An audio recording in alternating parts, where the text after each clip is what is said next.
another episode of Life Talks with me, Fawole. We have the wizard. Whoosh. Magic, magic, magic.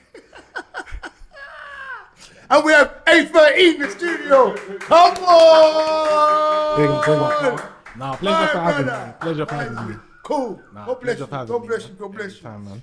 You know what's crazy, yeah? Like, I remember you. I know you, obviously I know you. Yeah. I remember when you was younger. And like, I was thinking about this earlier before thinking about the interview, before you come to the interview. I know you're gonna sit down and talk. We've been trying to get it together, like, since you told me, like, one of your brethren was on the show, and you said, yeah, but my brethren on the show, what's going on? Can I get on the show? And I said, yeah, boom, we tried to get you on and that. But I was thinking, like, I remember you're regal, your hair, everything, you're very regal, you know what I'm saying? Yeah. When you was young, I remember you come from the area. Yeah. So you know, and I wouldn't even, there's a term, this is what I was thinking earlier, there's a term like, that's my younger. But I wouldn't call you that, and I don't even know if I like that term, like people having youngers, because for you to have a younger, you have to be an elder. A lot of people are claiming this, that's my younger, that's my younger. But they're not really elders. Elders lead with example. They teach you stuff. You know what I'm saying? But I would just like to say you're a younger man from the area that I'm from, and I know of you, but I know you're doing great things in your own right. And you've developed into the man that's sitting across the table from me right now. Yeah. Who's I'm going to get to know. You know what I'm saying? Yeah. But A13, we're not doing governments. No, we're not doing the government. A13. But A13, like the road, like the motorway, right? Yeah, like the motorway. Come on, where did that come from? Do you know what? My name's Johnny, innit? And we weren't doing governments. Yeah, no. But that's where I've got to break down A13, Okay, innit? So A for Johnny, and then 13. That's just I resonate with that number. I've had a lot of things happen with that number that just amazed me. Like I passed my theory. Driving theory on the 13th of October. I'm going to say the 13th time. Oh, no, not the 13th time. The first time, I was good with it. The first time, it was like the 13th of October. Yeah. And then I passed my actual practical on January the 13th. Yeah. And then from there, my mum's born on the 13th. So that number is just like a deep number for January. Okay, nice. Yeah, and I'm the 1st of January. Yeah. Easy? Yeah. I'm a New Year's baby. Easy? Yeah, so number 13 always just creeps up on me. So I'm into numerology and astrology and all that. So I'm deep, I'm spiritual like that. So yeah. So what I'm gonna do, right, is I wanna ask you a few I wanna say a few words to you. Like it's an association thing. We just started doing this today. This is our thing. I'll just say whatever comes to mind. Yeah. So I'll just say a word, and whatever comes to mind, you just say, Death. Parents.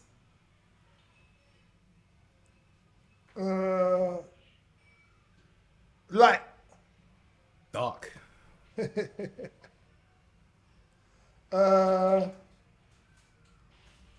Chicken. Vegan. We say it. Vegan. Okay. Water. Healthy.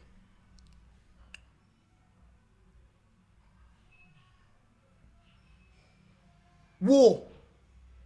Stop. Yeah. War, stop. Okay, yeah, nice. Women. Search. Yeah. You know what I said? Women. Yeah. Okay. Search. Yeah. You know why I'm laughing? Because every other thing was that boom. Hold on a minute.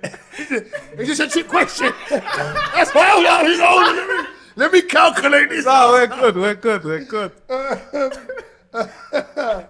Childhood. Happy. Nice.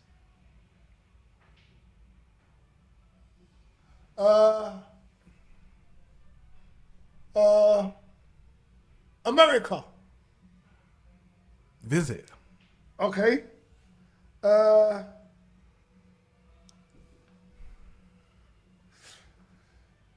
You're vegan. Sports. Love it. Nice. Music. Love it. Pussy. No, I'm joking. love it. Hey. Last one. Nike or Adidas? Ooh, Nike. I'm gonna go with Nike. Nike. Okay, cool. Yeah, Cool. So, A13. Yeah. Cool. What are we going to talk about today? We can go wherever. Life, growing up. It's being a old are black you? man. I'm 31. 31. Yeah. So what's it? Sorry, am I going crazy? I'm 32. 32. Nice, all right. It's good. You're forgetting. It's cool. yeah. Keep the 31. Keep the 31. It's better. Nah, we give them the rule. I'm 32. What were you like as a child? Quiet, you know. I was just into music. I was just like, I was quiet, giggly, introvert. I'm still an introvert now. I think as I've grown older, I've learned that being an extrovert helps you better in life. But naturally, I'm an introvert.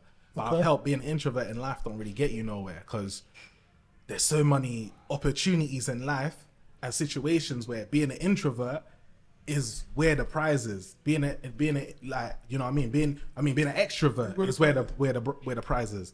Being an introvert don't really get you nowhere. Like, it just makes people think, oh, he's cool, but we don't really know what he's about or what he's on. But he's cool. We know he's cool, but you know. So I think as a child, super introverted.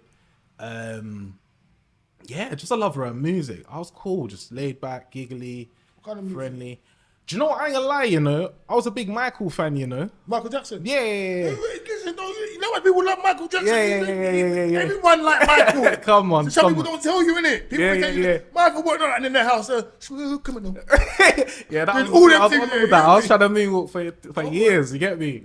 But yeah. So Michael Jackson, a lot of R&B. And then I think when I got to like probably like 11, 12, then it turned off over into like the rap kind of thing. But growing up now, I was heavily into like, yeah, your Michaels, your Ushers. And What track stand out for you? for Michael Jackson. Yeah. Ooh, that's a hard one. He's got so many bangers. What would I put on the top? What's that? You know, like when you put on certain music. Obviously, music has a connection to emotions and times when you hear it and all that. And Yeah. it's a marker for things. Like it can be a marker for love, loss, triumph. Where you can be a marker for something. Whatever's going on in your life at that time. Exactly. The music more prevalent. What Michael tracks are you hearing? You're just like, yeah. What, Like, that takes me back to childhood, or yeah, what do you mean? Just gets you. You know, like, okay, I don't. Okay, you know, like, is it "Don't Stop Till You Get Enough"? Oh yeah. Don't Stop Till You Get Enough always makes me want to dance. Yeah, I can't yeah. kind of dance, but I can't kind of dance. Yeah, It always yeah. makes me want to just break out and dance. Yeah, It makes me want to, but I don't always do it. Yeah, but yeah, it can yeah, make you yeah, know, yeah. It makes you give you that kind of feeling. Yeah, as if what in your track- mind you're doing the moves Yeah, all you're day. doing the moves, like, sexual healing, Marvin Gaye, I start feeling all sexy and shit. I'm like, you know how you like, it's like, look, when I get that feeling, you're like looking around, you're like looking around. What track, Michael tracks, like, you know, when you hear them, they invoke emotions in you. Do you know what? It would have to be like Ben, Okay, Beat It, nice, Liberian Girl, nice, Rock With You. nice. It's good to nice. Where we going? Nice. Obviously Thriller. Nice, what are you laughing at? Oh, he said Ben. Was the first. Yeah. Think about Ben. Big chat. It's such a sad song. Like, I know. But because he said childhood, Come on. Good music. yeah, though. no, come on, of course you know. That's a thing. Yeah. There's no shame in your game at all. And then if you not check it, like what I realized when I went back and I listened to some of Michael's music, was a level of production on the tracks. The layers of music and stuff. Yeah. If you're listening to stuff and you put it out and you listen to It's stuff, deep. Quincy Jones and the man done. The layers on the tracks, you put it next to something else, it's just, there's nothing, it's hollow, like, you got That's five. what I'm saying. Yeah. You got like 20, you got big different sounds going on there. Yeah, there's so much going on, and There's that's why loads going on. that's the king of pop, man. That's the king of pop. Even to this day, if anyone asks me who's your favorite artist, like Michael's coming at my face. That's why even now we're talking about Michael, because I'm not about to talk about music without we got to start on Michael before we go anywhere else. Yeah, because like you said, the layers of music and just how like meticulous he is with his music. Like, I watch a lot of behind the scenes stuff and interviews with him, and just the way he is in the studio, like, nah, take that out, I don't like that. And it's like the little things that like that would annoy him. Do you remember that classic time he did that moonwalk?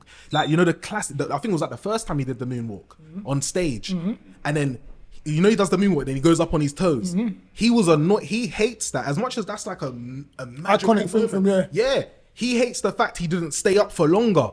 Like, do you know what I mean? So little things like that, he says he hates that because he was meant to stay up. So when I watch a man who's that meticulous about how he wants to put out his work, I'm like, nah, this guy's a king. Like, yeah. So even little things like that, I'm just like, we don't even care about that. That song's wicked. The moonwalk's wicked. And you care about that? We didn't even notice that. But he's like, nah, I hate that. Yeah. So, yeah. So then like, I'll just go back to you. And there's no right or wrong here. Let me say this before I say this to you. Do you think that now you may need to, you don't need to backtrack or whatever, but your statement about being an introvert and extrovert, what would you say Michael was? Was he more of an introvert or an extrovert? Do you know what? He was actually introverted. Yeah, he's introverted. Yeah. And then he was so involved in his craft. Yeah. Because he had that time that he wasn't giving out, he was pouring in.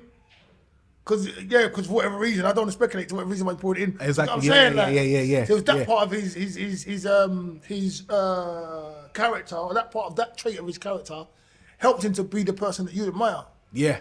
You know what I'm saying? Do you know what? That's a deep one. Yeah. Introvert meets introvert who has to do something to be extroverted. Yeah. But they're just so engrossed in what they're doing. They're just there. They're just in it. Have you know when you get into a flow state? I've heard this a lot on the internet. Yeah. When you get into a flow state, what do you do with music? What do I do? So I rap. Okay. Yeah, I rap. Mark is a producer. Oh, it's a producer. Yeah, no. I rap. See, right now, do you know what it is? It's life, innit? Like, you know what it is? You can have a dream in life, yeah? But you got to make sure that, like, you actually be you know what? The big word that a lot of people need to remember in life is consistency. Like, if you're not consistent, then you're not going to break through the door.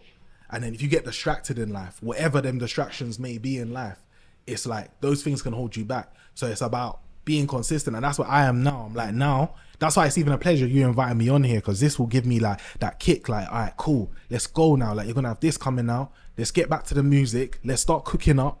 Let's go. So I've got music on my YouTube, but consistency we ain't been best friends lately. And that's what I'm trying to get back in. I'm trying to get back into love of music, back into love of consistency. Because I look around me and even conversations with friends, we're all talking to each other like, oh, you want to do this and you want to do this. But no one's not just doing what they do and consistently doing it. Everyone's just got this dream in their head.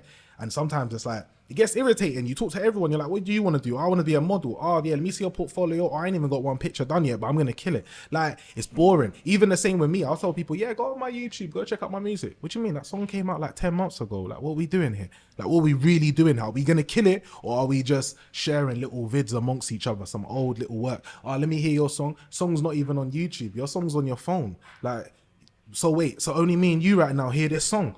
What, no one else? What are we doing? And I'm at that stage of my life. I'm like, no, I want to go. I'm hungry. I want to go get it. But I'm honest with myself. I can look in the mirror and say, yo, you're being lazy. Like, you got a gift. Put it out there. Stop sitting there and wondering about all this stuff. And obviously, we go through emotions, innit? Like, that's why your head's got to be right in the game. You know? It's not easy, though. It's not.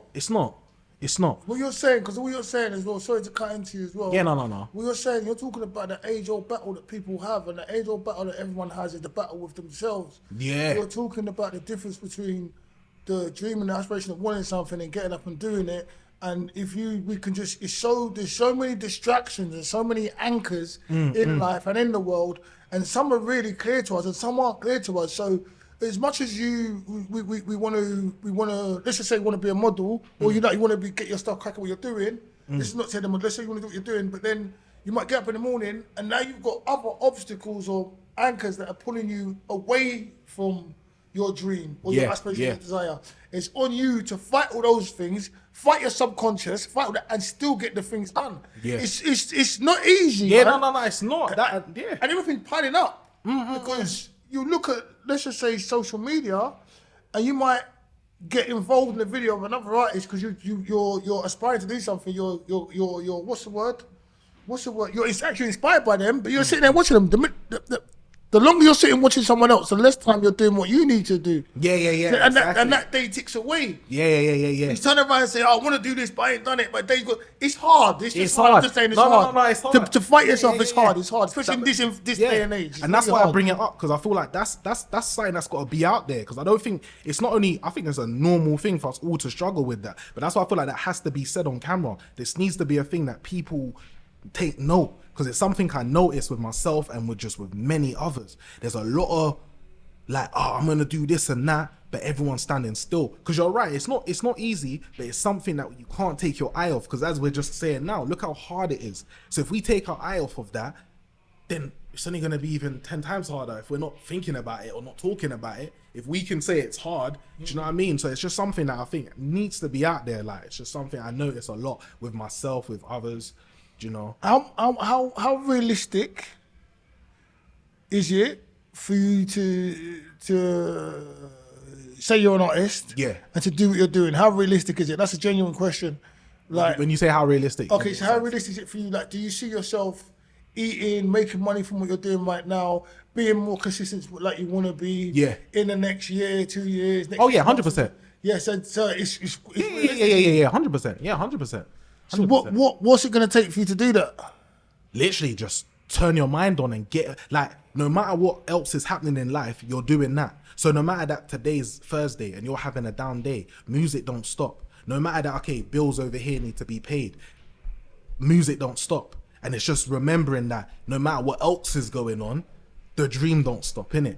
So that's how I view it, because I got to understand that other things are going to happen in my life that could throw me off. But as long as I'm always doing music outside of my happy day, my sad day, my hungry day, my fed day, whatever it is that's going on, music is consistently happening. As if the same way we're breathing. There's a quote I love, and it's like, until you want to have, I might not be saying it, like, don't put me on it, but it's basically like, until you want your dreams as bad as you want to breathe, then your dreams will happen. Yeah. So it's like, You're not that far off. Yeah. You I know you're not far off. You know that quote. Yeah. And I wish I knew. I think you're almost on it anyway. Yeah. It makes sense. It makes sense. Yeah. And I feel like that's just where it is. It's like, until you want your dream like that bad to that level, nothing else can stop it. Because we have down days, innit? We have down days, we have hard days, but there has to be a way up. And then you have to think about the people that have reach their success, and we all got different levels of success. I'm not talking about some people. I'm not even talking about like flashy cars, flashy clothes, whatever. Just being happy with what you do when you wake up day to day, and as long as you're happy with what you do, that's what I call success. Like, if you can wake up and say, I'm gonna go. If you work in an office or you drive a bus or whatever, but you always wanted to drive a bus from when you was 4, that's your success. You're successful. Yeah. So have you always wanted to do music? Yeah, 100%. Going back from Michael days, I thought I was gonna be the next Michael. I was gonna say before rap, before rap came in, yeah, I was always on about singing. I was in primary school. Nah, I ain't really changed that. I ain't really trained that voice box in me. But no, I reckon I could, like, if I'm in the studio and that, maybe slap a little auto tune on that. I could get. You're lucky God was told you to sing if you said yeah. Oh yeah, no. You ain't gonna do all of Can you that. move I know where you was going with that. Can you move? Can I move what? Yeah. On the right flooring. Yeah. On the right flooring. I ain't moving this motherfucker. Shit. Motherfucker. Yeah, cool. Yeah. So, what's your first experience of you performing?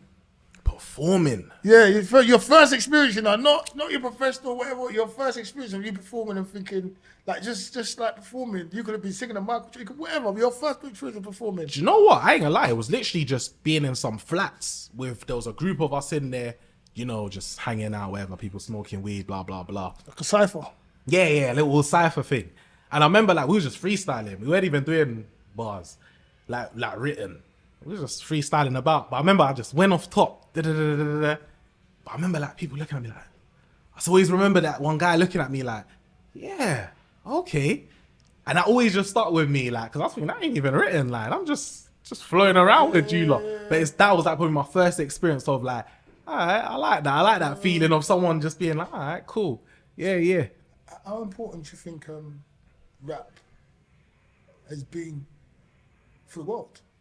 Oh, It's a big question. It's a big, Yeah, big yeah. question. But I think raps in so many different countries now. yeah. So I've seen rap in multitude of languages. It's although even though you have the glitz and the glamour and the cars and the money and all that, it's also it's a medium, like you've just said. It's something where people get together. Like primarily, it's a community thing. Yes, yeah. It's a celebration. Oh yeah, you is good. Oh wow, that's you good. You know, like you said. Yeah. You're venting. You're letting. It's storytelling to a point. Yeah. It's just certain stories right now they're a bit dark, but yeah, it's storytelling. Yeah. So yeah, how important do you think it is to the world? How important has it been to you? You know what? I think. Well, let me first start with the world. I'll say the world that goes down even to dress, like the way we dress. Like, well, not everyone, but your cap, Chicago Bulls. Me looking at your cap, I can just think of loads of music videos where the baseball cap's on. Do you know what I mean? So. You said it's influenced a multitude of Yeah. The way everyone dress, language, the way we speak. Like, now we got people over here that are using slang that is used in Chicago that reached us here through music. We're not watching them speak and just taking it. We're hearing things in songs and being like, oh, I like that. That sounds funny. Take that. So even the way we dress, the way we speak, the way we behave. Behavior is a big one. I think the way certain people stand, the way people, like, even down to respect, it gets so deep with rap. I feel like rap music's made people be like, I'm not a dickhead. What? Like, I listen to this crud in my ear all day. No, you know what I mean? Real talk though. Like, drill music. Gives you ego. Yeah, your ego. Some people, you gotta remember, if you're lying on your bed all day and you're hearing a guy say, I don't take it from no one, and that's what you've been listening to for the last like 4-7 months. Now when you step outside, I don't want to take it from no one. You don't want to, but when you get your chest caved, you know about it. Yeah, but sorry. Yeah. But it's literally that. It's like a chant in your ear that you've been listening to, saying, "I'm not an idiot. Yeah. I don't take it from no one." And especially if you're smoking weed and doing all that at the same time, and that gets into your psyche. Now when you're outside and you see another guy watching you, all day long, you heard a guy tell you, listen, if anybody does this, you grab that and shoot that and do this and do that. So even down to the psyche, you got to be careful with some people you're around. Some people are losers, but he just heard a bad boy track all day and he feels like that song's about him now. So I think it's deep. So I think dangerous. It's dangerous. What emotion do you not think rap invokes? Because I'm thinking of music back in the day, like Michael Jackson's music. Yeah. To me was love. Yeah. I think. Was it love? Yeah. No, wait. How can we tell him what emotion? No, wait. I'm gonna ask a question because I love you. He's the hard shit. He said, "What was it?" He said, "What emotions really rap evokes in you?" Because like Michael Jackson, for me, when it used to be love. Is it love? Man? No, you tell me what you used to feel. Wizard. How did you feel when he was listening to Michael? When I felt a sense of love and dance. I feel little, I can't remember the track, but it's off the wall. I feel it was every time I hear the music. The underlying emotion was love. Love, yeah? Yeah. There you go. Own it. Yeah. So, my question was, go on. My thing was like, for me, it was like there was this guy, Michael's music was amazing. And there was a little black guy doing this. So that's what it was for me. For me, I don't know about no one else. All the inspiration, like it was like Arnold from Different Strokes. There's only X amount of black people we could actually see doing stuff. Do you know? And it's like if you look at the music, you're 30 something, right? Yeah, 32. Yeah. And you're 40 something, right? If we look at the music now, there's millions of different, like, oh, I look like him, I want to look like this. People doing like Kanye B, people doing like this, like this. Back then, there was only certain people that was on the TV screen. Yeah. Michael Jackson, Madonna. Who else? Who else did you? When you was young, what artist was out there? What black artist was out there? Black artist, that goes into what R&B in it. So you got your Usher, you got your who else is about? Who am I listening to? Yeah, they're sweet guys. Yeah. But I'll be honest, that's what I was listening to though.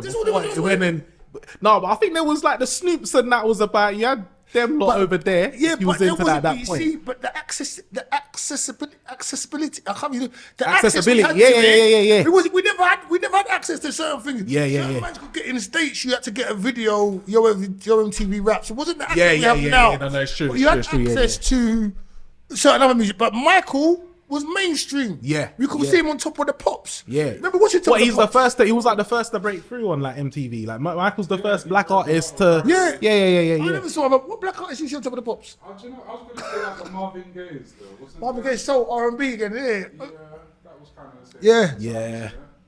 But yeah, no, that's a good point. Yeah, no, bro. Michael's like the kind of. That's what I'm saying. That's why you got to crown him. That's why it made you feel good, probably, because you felt you could feel. I thought I could be What Michael. emotions rap invoked? I'll be honest. It just depends on who you're listening to.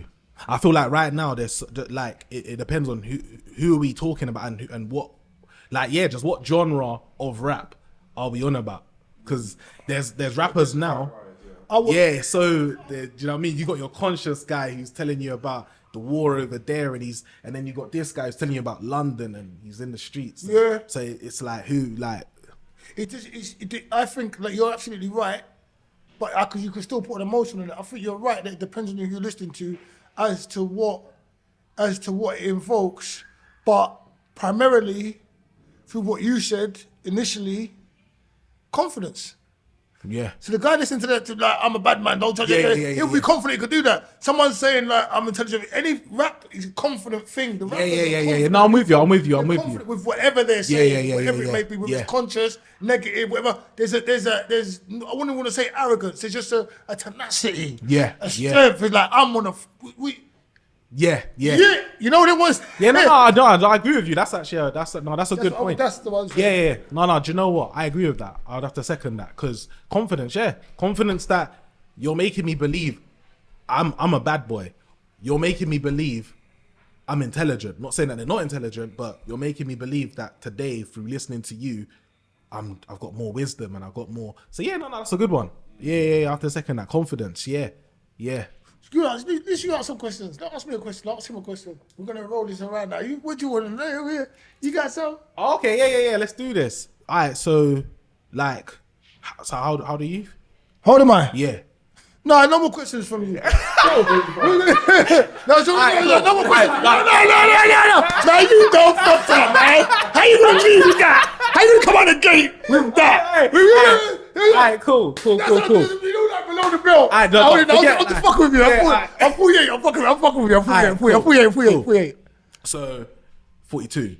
All right, cool. So, with coming from your lot's generation, with how you see how black men move today, yeah, has it gotten worse or has it gotten better from when you lot were younger, hanging out in the streets and the stories you would hear about people? Has it changed or has it, like, would you say it's worsened, gotten better? Like with what you see today? Oh, for me, it's changed. You got the Windrush generation, yeah. You got my. I'm Nigerian, so I was African. So you come over here, streets are paved with gold. Come over trying to do this, trying to do that. Some worked, some didn't work. But you're coming over from your country that's fully black to this country, and you're encountering racism. This. You got to raise your child in this. Your child now, you got them the values from Africa or Caribbean or whatever. You're open, you're warm and everything. People here are fucking miserable and dark. They darkens you a little bit. But then, a second generation child, he's now or she's now learning from your pool of information and enjoying the shit that's going on. So it's a cross-contamination of stuff, you know? It's like, go out there, you little fucking monkey. Then your mum says, don't go and play with them people. But them people don't like me, mum. But now we've got to integrate. So you're forced into something you don't want to be in. Do you get what I'm saying? Yeah. Now, 1, 2, 3, 4 generations down the road, hold on, I don't need to bow and scrape to you. You know what I mean? You're human. Look at me. I'm a man. You're a man. You're a woman. I'm a woman. Like, all that English privilege or Westernized privilege, it's gone. So we actually realised that we've got a lot of good things going on our side. We don't need to bow and scrape. We can meet you on my level. Do you know what I'm saying? So therefore, it's an exchange rather than a request. Can I? So nah, like, cause I'm ranting as well. Like no. Keep going, man. It's deep, man. They will try not to annoy certain people. They'll go out and like not to be things like certain people might walk in a room like the whole boss mentality, white mentality. They'll be like, oh no, the white people. No. But the next thing, no white. I can make fucking noise. Why not? You know, who the fuck is that? And so there's a difference between. I don't know if I've digressed too much. No. You're right. The difference between the old generation, this generation now, and what we will and won't do. We haven't got. My children haven't got the fear of being dipped. I used to have the fear of being dipped. I'm like, I will send you home. Yeah. You fuck about, I'll send you back home to Nigeria, let the mosquitoes bite you, let you see life. My kids don't know nothing about that. They just know what's here. Yeah. So they, when you tell them, when you get, you know the look. Yeah. My kids still melt with the look, 'cause I'm a good dad. But certain kids, they look, they be like, what you looking at? Yeah. You know, like. You get a look, you're like, you get a look from across the room, you know what time it is, you know? Yeah. It's different now, totally different now. Go on, sorry. Okay, yeah. No, you know, you're making amazing points. Now, just to lead off one of them, you said that's why you will catch certain people, domestic violence, you were saying, that's why some people will get caught up in domestic violence, some of these things, because of how they were raised. Yeah. Like, you know, they didn't have someone to turn to. So would you say, would you say that's the answer for why certain older generation, you might still see them caught up in maybe the wrong path, is because, would you say that caused a frustration in them? Definitely. Causes a frustration. Yeah. But you, all right, now, yeah, it's such a beautiful time because people are getting to know themselves and be aware. And like you spoke on people saying they wanted to do something. One thing coming out of their mouth and their actions are doing another thing. Yeah. You spoke on yourself saying you want to do something, but how proactive you are in what's going on in your life. What's the question again?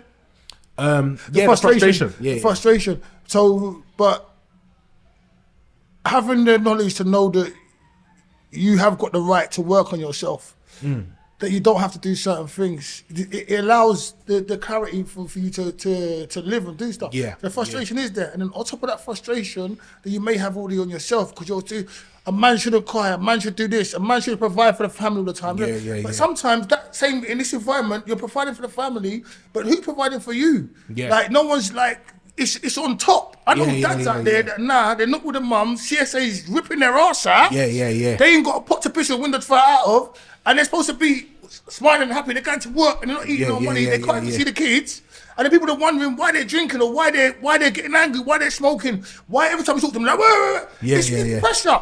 It's pressure. Yeah. So it's like, what's the question again? Oh, the frustration. The frustration. Yeah. The frustration is just. Yeah. I'm frustrated, mate. Yeah. Well, that's why I asked that question, because I just wanted to see the difference. I think it's about understanding yourself, understanding the environment, being honest with yourself. Being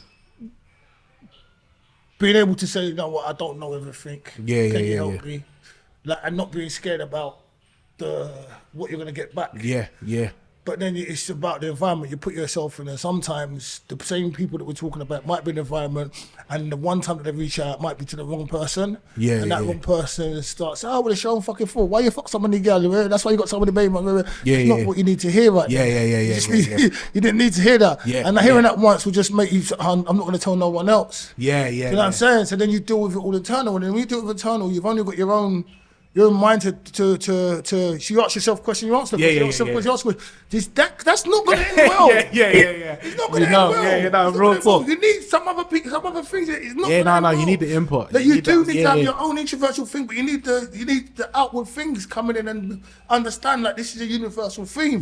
So I think it comes from frustration. It could come from embarrassment. It could come from wanting to be a man and not wanting to show certain things to certain people. So you just swallow it all up. Like I said, that thing about men not crying. Women will cry at the drop of a hat. Women want to cry, but they're all like, I'm going to talk about you and then someone else in a minute. But you ever seen a film called Cloudy with a Chance of Meatballs? No, I haven't. No. Have you? Right, I think it's Mr. T who plays a guy in it. But there's a guy, the black one, and his son does something. He goes, I'm gonna cry, and he starts to cry, and he goes, get back in, and he sucks a tear back in. He sucks a tear back in. I was like, raw, you have to see it. It's real, bro. He's like, I'm a man, I don't cry. Get back in, and the tear goes all the way back in. And it's just, I think that just depicts like my journey, manhood for me to a certain point. I feel that when I do speak to people that are older than me, and it's not like you're crazy older than me like that, but I feel like that. I feel like there's a sternness that had to be there that I feel like now it doesn't need to, especially with all the information out in the world now. I feel like there's a lot more information for everyone to realize, like, look, you can suffer like what you're saying, talking to yourself, having a conversation, like you're going through this. And if you're not going to speak to no one, then you're only talking to yourself, which is actually considered as like a madman. We would call that a madman. The man at the bus stop's talking to himself. We call that mad. So if you're doing that all day, if people was to know what you was doing, they'll say, oh yeah, he's gone mad. He's talking to himself. Do you know what I'm saying? So I feel like it's actually great where the world's come. Do you know what I mean? And that's why I had to throw that question out there in terms of like your generation to nowadays and whatnot. Because that's why I wanted to touch on that point. Because it's deep. Because now you go online and it's like, men can cry and let your feelings out and da-da-da-da-da. And it's just like, it's just deep. It's deep. And that's why we touching on frustration. Because all I can do, what I do is I put myself, when you're describing your generation, I put myself in that time. I'm that guy, I suck my tear in. I'm doing all that. Then I'm like, but that would annoy me now. If I looked at the world now, I'd feel like, it's all gone soft now. Where was all of this? Like what? It's crazy though, because I want to talk about you. Because if you start talking about this, you're going to do my brain and stuff. Yeah. The women saying, I want this, this, and this, and this, but I'm not going to cook and clean. And the men saying, I want this, it's just fucking, it's gone bananas. It's gone nuts. It's crazy. It's gone crazy. Nuts. It's just gone nuts. And let's talk about you and your rap music. So your first performance was in a block of flats, just freestyling about. And your first live on a mic, when you spoken to a mic, like, yo, 1 2 1 2 1 2, A13 in the house, in the building. I went through so many stage names. Yeah, you remember I'm rapping like doing little. Oh my gosh! So obviously my AJ, just simple AJ, short Ajani, shortened down AJ. Boy, so it went from AJ to Slick. Don't know where I was going. J Slick. I went from AJ to J Slicks. Then I went when I got to secondary school, I was Shaka Kid. So I did music with a friend. I became Shaka Kid. And then left secondary.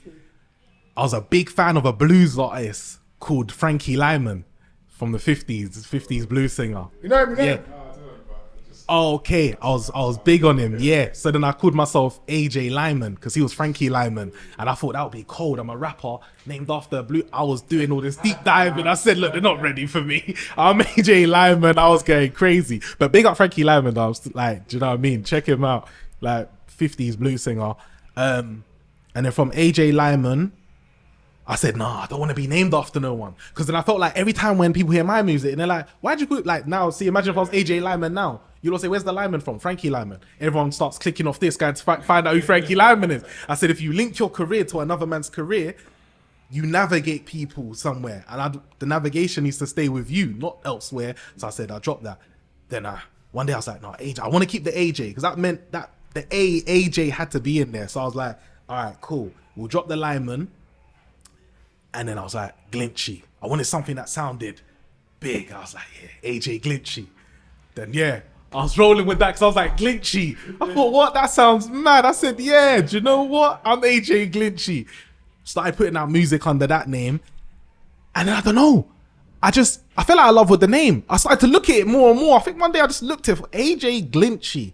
And then I'll be honest as well, there's a lot of AJ started coming about. So obviously, like, big up AJ Tracy. You got AJ Tracy. Then obviously now Anthony Joshua, AJ. So I feel like there's AJs out there, and I don't really want to join that AJ thing because I'm still AJ to all my friends. So I'm always AJ. Do you know what I mean? Then I thought, all right, what can I do? And that's when I went through, like, I just deep dived in myself, and I started looking about and going through life experiences. Then boom, A13 came, and then that goes back to the story of how. You know what I mean? Yeah. And I was like, do you know what? That's me, man. I'm A13. Do you know what I mean? They got it tatted on my chest. I got a big 13 here, and yeah. My next question, man. Oh, okay. You got the ink, boy. You got to change that shit now. Yeah. That's why I inked it on my skin because I was like, I'm not jumping around with names. I was like, A13. That means a lot to me. That number's brought blessings to me. That's like I said, with the driving, like passing my driving theory, passing my driving test, like looking at the time, 13 past 1, 13. Like little things always calling the number 13 to me. And then I think I used to do athletics before lockdown. I used to run for London Heathside in Finsbury Park.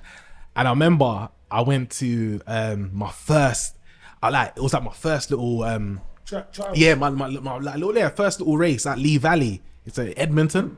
Yeah, so I've gone there, and you know they give you the little number and whatnot. And I've still got it now. I've still because I used to keep all of them from all the races. Boom, 13. I just thought this is going crazy. I said my first race, the number that I've got given, number 13. So I was just like, do you know what? So yeah, that's my number, man. So I was like, A13, that's me, man. Where you from? So my dad's side of the family is from Jamaica. My mum's side of the family is from Montserrat.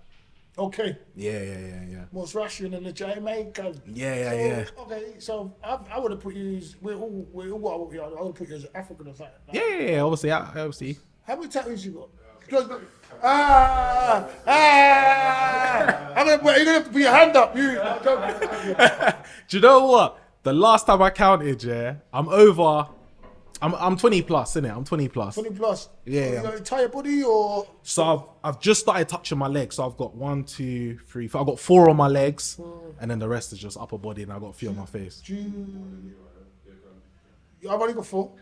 I might get 1 or 2 more, I don't know. But your ink though, I can see your arm, but your ink I've though. got 4. Yeah. It's all on my right hand side as well. Oh, okay. It's all my back and in my arm, that's it. Fucking hurts, man. Yeah, nah. Tattoos ain't for the faint-hearted. Yeah. Why? Do you know what? I just love art, you know? It's a deep one with me. I love art. I love anything that means expressing yourself. I love singing, dancing, acting, anything where people express themselves. I love it.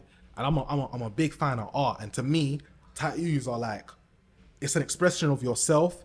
And you're like, it just shows like your artistic side. I'm very artistic with how I think. I could watch a movie and think, I'd love to be in this movie. Like, I would have did it like this. Or I'll hear a song and think, I wish I had a verse on this. Like, all the time, I'm constantly just thinking, my mind's just, I'm just a creative person. That's from young.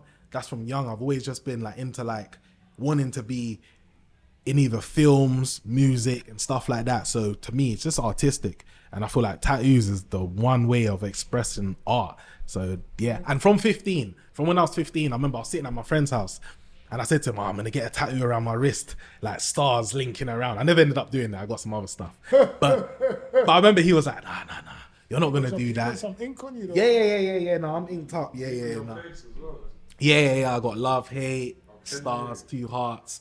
Then I got like a rose. Yeah. What's the most painful? Do you know what? The most stomach area and neck. So I've got my neck like complete like clouds and whatnot in my neck. Yeah. So laying back and just yeah. I want to get that done over there as well. So I don't want to think about that right now. I want to get that darkened down. So like he's about to pass out just thinking about it. Yeah. Me, once, you know, like, you see the needles touching my skin, yeah? Yeah. You see, once the needles done its work, like, see the needles done its work. Yeah. You see this? Can you see this on the camera?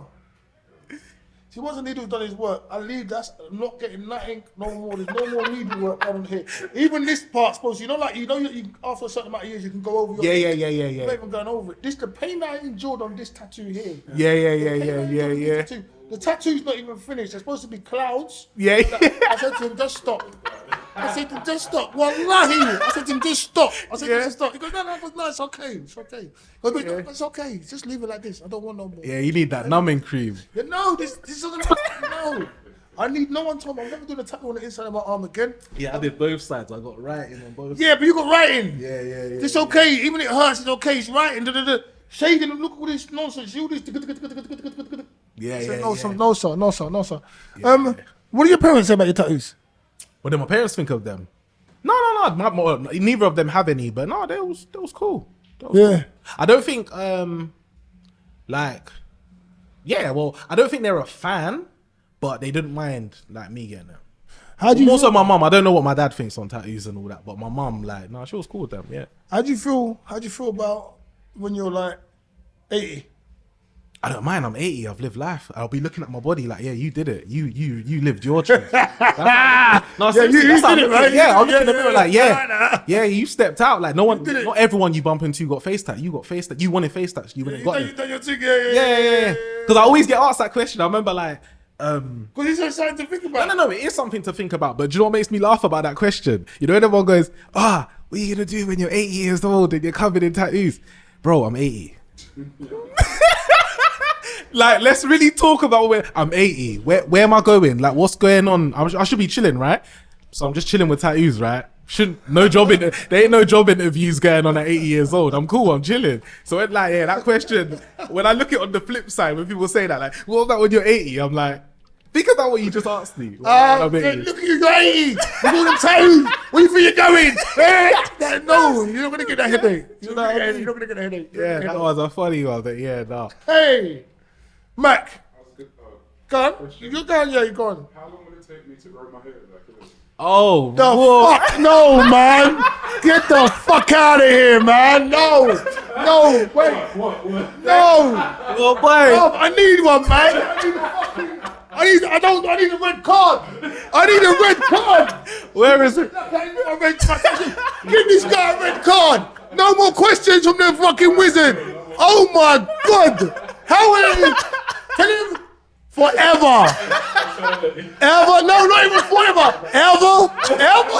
Yeah, no, ever. Yeah, ever. No, how about never? Shit. God, we can ask him. How long did it take you to grow that hair? No, wait, no, wait. We could get it stuck to his head. You know that the man in there gets them. That's what I'm gonna say. They got these little fake locks things. And if you want, we can fix it up, you know. Like instant thing. We can fix it up, Matt. Send you a link. We're gonna get you some hair. Can we start a GoFundMe for Mac's hairline? You wanna? Can I see this, please? No, I need no. You want some faux locks? Can we start a GoFundMe for Mac's hairline? I still have a hairline. Yeah, like they cut your hair like. Oh shit! I'm sorry. Yeah. Wait, So yeah, I'm about 10. I'm like 10 years in. Yeah, like about 10 years ago. Yeah, I'm about 10 years. 10 years. That's impressive, man. What that on? What made you? Because You know what? I'm very like. See, I used to get cane rows before. I used to just have cane rows, and I wanted to actually lock some. I used to have like cane rows in secondary school, and I remember like year 10. I remember I used to like go on Google, search, type in dreadlocks, because I wanted them, but I was scared because I knew once it's in. There's no cutting it, and at that age, you know, everyone's still trying to get shape ups and get your cane rolls, and I knew once you go down that dreadlock route, I just knew, now that's a straight natty thing. It's no more shape ups and So I remember wanting it when I was 15, and I went to the shop. I told the lady, yeah, ready. She twisted up my hair. I was like, yeah, this is me. About a week later, I got shook, took that out. Nah, I'm seeing everyone getting cane rows, and I thought, what is what I'm about to lock up? So I took it out, and then, eventually got older, learnt more about what it represents and whatnot. And I thought, yeah, that's me, man. So I got to like 21, and then, just went to the shop, got it done. Big up Sarah, one stop shop still. One stop dreadlock. Yeah. No, big her up still. Big up Sarah. Yeah. One stop dreadlock. Yeah. what does it represent to you then? Do you know what? It's just ethnic. Yeah. Yeah. Rastafari. You know what? It started on a bit of that. I did go down like a Rastafarian kind of route at one stage. You know what I mean? And I was trying to practice a bit of that. And the more I dove into that, I found myself more. So I wouldn't walk around and say I'm a Ras now, but I'm just someone who loves Africa and I love black people, and that's what it represents for me. It represents like black people, African pride, and that's what my locks. Yeah. That's what I carry on my locks. Yeah, so it's just more like an ethnic pride thing, you know. Yeah, he's coming. Come on, get me. Come on, Sarah. You got another client on the way. You get me. Don't worry, man. I don't have no hair. Remember the same little treatment we was talking about for him, boy? You can clip it up. We will Episode, you're gonna see your long locks. No way. No, Ross, can't wait. Listen, I don't understand. No, I can't comment on nobody else's experience or what they have to go through or what they suffer, how they feel about their physicality or how they look and all that stuff. However, you won't see me doing the no. No, the only thing you might see me do, and he wouldn't even see me do even is my teeth. Like, because as you grow, my teeth have shifted, they move and all that kind of stuff. You might see me don't do that to my teeth. That's the only kind of surgery I will go out and do. Oh, like, okay, yeah. Cosmetic that I might go and do. Like, if I had the time, inclination, and the money to do it. That's just me being 100. People are doing a lot of things. Hair plants, the fake. You know, I see a man bald. Next week he looks like you. Oh, yeah. Like you. Yeah. Man are getting liposuction. Mad, you know? 6 packs, all sorts. Liposuction. Laser treatment for the hairs. What else are they doing? This is just men only as well, you know? Yeah. That was it. Getting the whole... the Botox as well. Yeah. That, certain men are getting their lips done, all that. Yeah. I swear it's like they can do this thing now where they like give you a hairline, literally take hair and They're crazy. they build it across and pluck it into the follicles and... What do you think about that? Do you think it's going to be popular? Because I mean, at some point, I suppose women doing that was an unpopular thing, right? But it's become popular. Yeah. I think for women, it's never been unpopular. It's just been unpopular amongst certain women. But I do believe there was always a crowd of women that would always be cool with cosmetic like changes to themselves. But that's only because I believe there is a pressure in the world on men and on men as well. That's why you get the men now doing the lipos, the reconstruction, hair reconstruction, all sorts. Because I think there's just a pressure in the world. I think, and that relates back to social media. I think everyone now is like, everyone's like, I need to look this way. They think they do. They think they do. Yeah, they think they do, because that's very true. Everyone, thinks they need to look a certain way in order to be like. The difference for me, is like women, since the beginning of time, as far back as you can remember, can start where it wants to start. They celebrate their beauty through dressing things up. Yeah. Like jewelry, makeup, extravagant hairdos.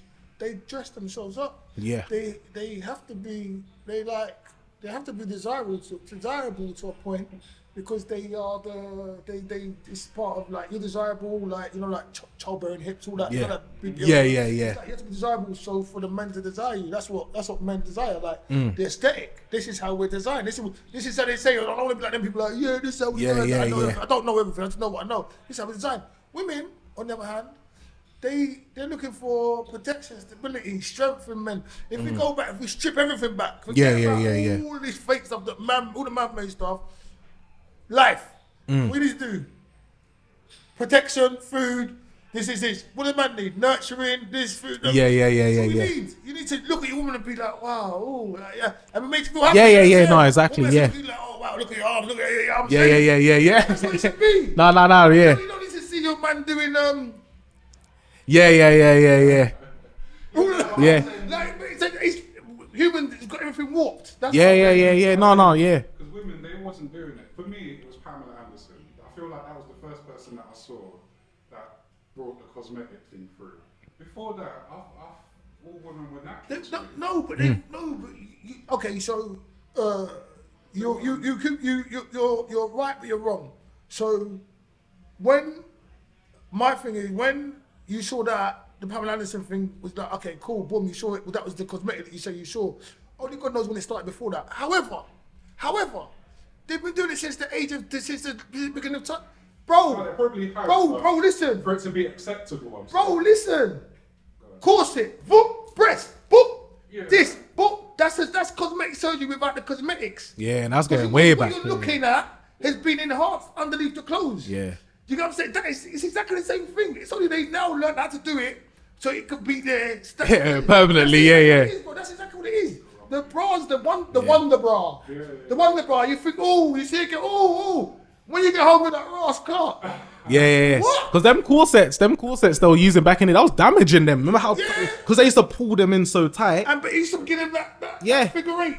Yeah. Bruv, the first time I saw chicken fillets, bruv, I lost my fucking mind. What are you fucking doing? Yeah. Seriously? Do you know what I'm talking about? Chicken fillets. Chicken fillets. You ever seen chicken fillets? Bro, it's a silicone thing like breast thing. They put the bra They put the silicone fluid, they put the breast. So it makes the breast go up. Oh, It makes the breast okay, go full. okay, yeah. Man, you see a girl in the club and it's Yeah, like, that's what I'm saying. Because you said chicken fillet, so you asked me, but I know, yeah. Chicken fillet. Yeah. You look at a fillet of chicken, it's like a chicken. Yeah. I swear they're called chicken fillet. I remember, and the chicken knows you is, bro, one day I took this girl home and I was so wet and I was like, what the fuck's the... But what threw the thing across the room? Like, what's going on? Bro, she even had a handful, you know. It's fine. It all shakes advertising, but come on, man. What's this false advertising? Come on, man. Yeah, nah, I hear Come you. on, man. Like, you know, like, I don't know. Like, this is something. You know, like, you know when they get it done, yeah. Like when men or women do something that's not them, like. You know, like, let's say the man, because I don't know the women's one on, but let's say the man, they do the hair and all that. Yeah. They be coming through, combing their shit, like, doing all that. They just do the most. Yeah. When women get their body done, they'll have the low cut top and they'll be like, oh, yeah. Yeah. They just do the most, like, stop swinging their ass because they got BBL, like, just do the most low, innit? Yeah, no, it's true. I think because they dreamed about having it for so long, now that someone's implanted that inside you, they're just like, look, finally got it. Even if it don't look good, because there's BBLs that are not, there's people out here with BBLs that it ain't even looking good. But because she dreamt for so long of having bigger boobs or a bigger bum, it's just like, yeah, she's just like, I got it and I know it. I know it's a botch job, but it's a job. What's your take on that? What's your take on that? On what BBLs and on the whole beauty culture right now.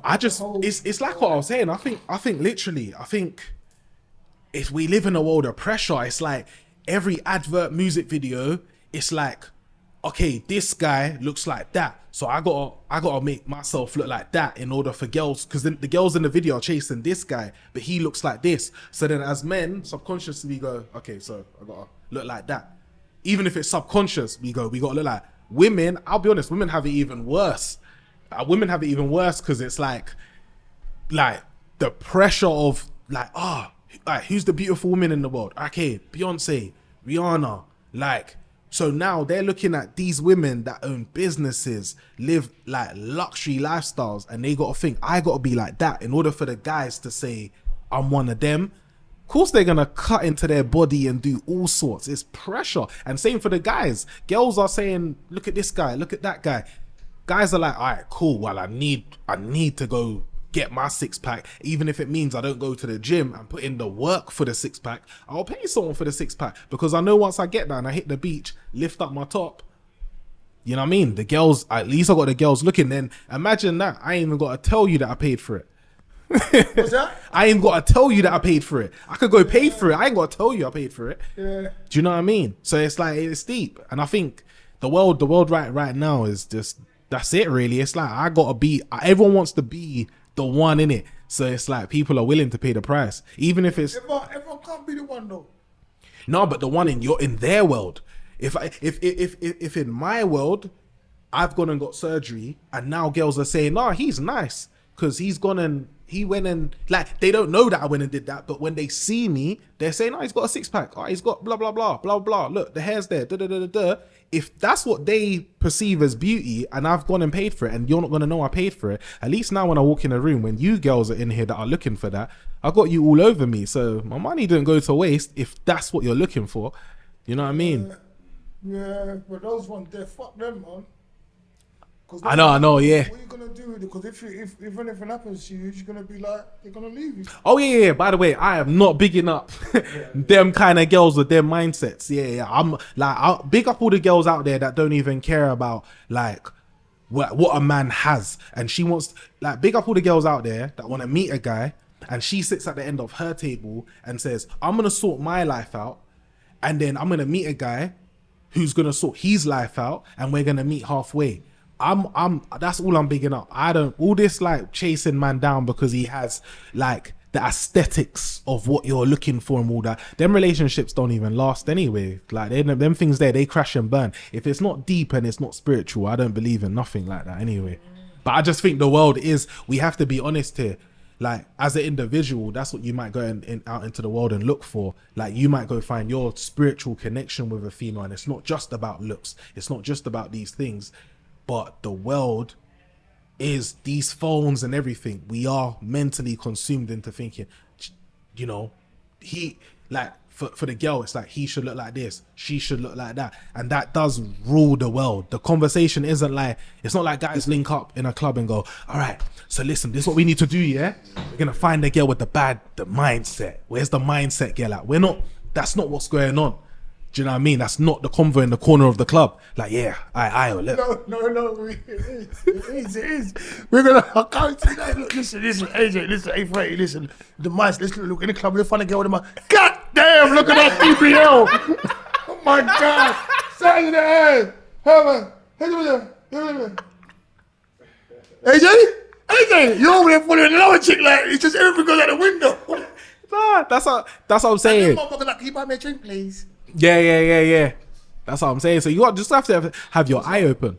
No, I was going to say, is it fair for you to say that it's cool for you to get your teeth done, but it's not cool for someone to get their hair done? Oh, that's a good one. What do you mean, yeah? What do I mean, yeah?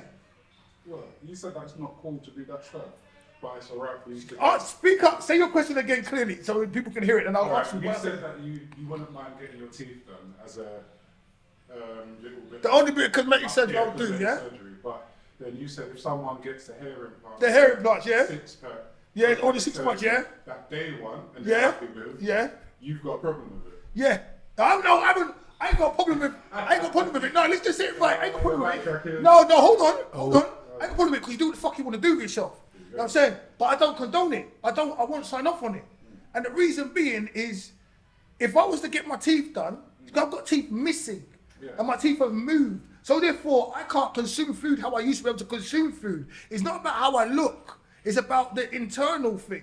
So it's not about nothing like that. So it's like, as you get older, your teeth move, you lose teeth. So I can't literally, like, when I was 20, cut bones. Like, I can't eat certain food. I can't eat certain food because of my teeth. Yeah, So that's why it's not the same as, like, even if I ain't got, hold on. Yeah, now you're chatting shit. But your hair's your antenna that connects you to what? Go on. Have you heard about that? Yeah. That's the deep one. Yeah, he is touching So on. we're saying you're no longer connected. So you're saying your hair is your antenna that connects you, yeah? Yeah. Your hair is natural, yeah? So you can't put in false fake hair, yeah? That's not connected to your nervous system, and that's gonna still help your antenna. He came back. I guess if it's not your hair, you're not connected. How's that gonna work? I'm confused. He came back. I don't understand that. It's human hair, it is still connected. No, but it's not connected to your shit. No. Stop chatting the most. You're chatting the most, bro. Chatting the most. In your teeth, you consume food. You need to eat to live. Do you know what I'm saying? Like, Connected to the higher power as well. the fuck out of here, man. I need a 6-pack wine. Yeah, that's a bit different. Go on. That's different. I can't argue that one. But the hair, I'm just saying that I feel like you're being a bit judgmental because you're willing to get surgery, but if someone else is doing that. No. Yes, I said the only thing I would get done is my teeth, and the only reason I get my teeth done is because I've got missing teeth. Because of the look as well, though. No, it's not nothing to do with the look. My teeth are crooked as fuck right now. I don't care. But that's the people. You talking about me or the people? Exactly. You're trying to be smart. No. Smart. That's I have to let You're you trying off. to be I'll be smart. honest. And that's why he's bald. I've got follicles actually. That's the... He's got follicles. If it was for something else, if you were saying that you wanted like, nah, see my arm, I just want to put this thing in the tricep bit, and then he would have caught you out with what he's look doing. At my arm. Yeah. Look at my arm. Maybe I can see. You can see my arm in it. Yeah. But you know, I could get plastic surgery and remove this thing. But how much it would hurt? But why? Yeah. But why? Yeah. If someone looks at me, that's their business. Not my Yeah, business. yeah. I don't care if you're that shallow. That's your business. But if I like right now, to be honest with you, I can't fuck up an apple. Yeah. And My that's teeth why I are gotta let him off the hook, I can't because fuck up an apple. that would annoy me to eat and not. Yeah. And that's what my teeth is about. Playing up, don't listen. Yeah. Don't let me. Oh, you're clearing up for the camera. You're clearing up for me, are you? Let me kiss that up for you, that.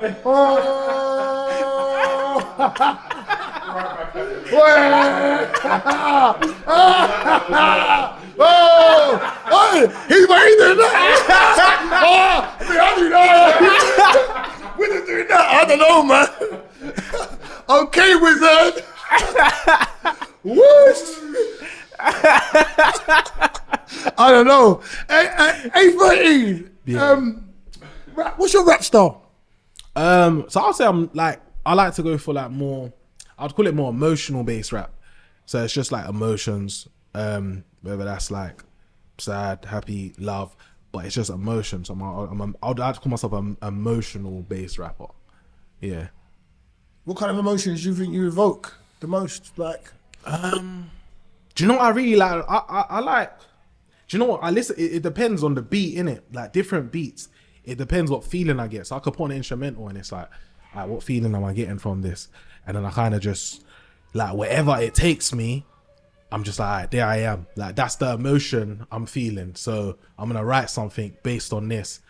I'm gonna build a concept, think of a concept, and then just, like, yeah, go off whatever emotion that's, like, invoking from me from the beat, yeah. So out of your catalogue, what would you say is the most prominent theme? Do you know what? Because you know, like, okay, so you know, like, Yeah, no, I get the question you're saying, yeah. Certain music, like certain different times, wherever you are, as an artist in your life. Yeah. You know, like, if you're in love, it's all about Yeah, love. yeah. You just got to break up. The fucking bitches, they fucking hate them. Yeah. You know, like, you know what I'm saying, innit? You Yeah. just make money, yeah, or you're looking at the bag, I want the bag. Like, what is it? What's the most thing you've written about to date? Because like you said, it will change. Yeah. So I think to date, I would say probably love, you know?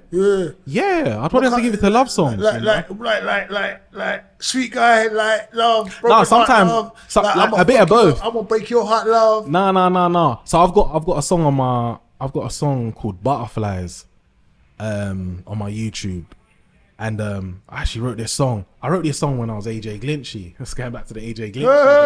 Yeah. So you didn't write the song. AJ Glinchy wrote the song. Yeah, no, but I've got songs that's 813 as well. I've got a song. But you got to say written by AJ Glinchy, aka 813. Yeah. That's bars, you know. I mean, that's bars, mate. Do you hear it? You just agree with me now. No, sorry, AJ. No, but yeah, and that song's literally talking about a girl that ends up not being who she says she is, but she's told you, like, you give her butterflies, but she ended up not being who she says she is. So even concepts like that. So sometimes it might be a love story, but not always like happy ending love story. So yeah, but I'd say to date, I'd say I've hit up love songs, but different angles of hitting a love song, and then life songs.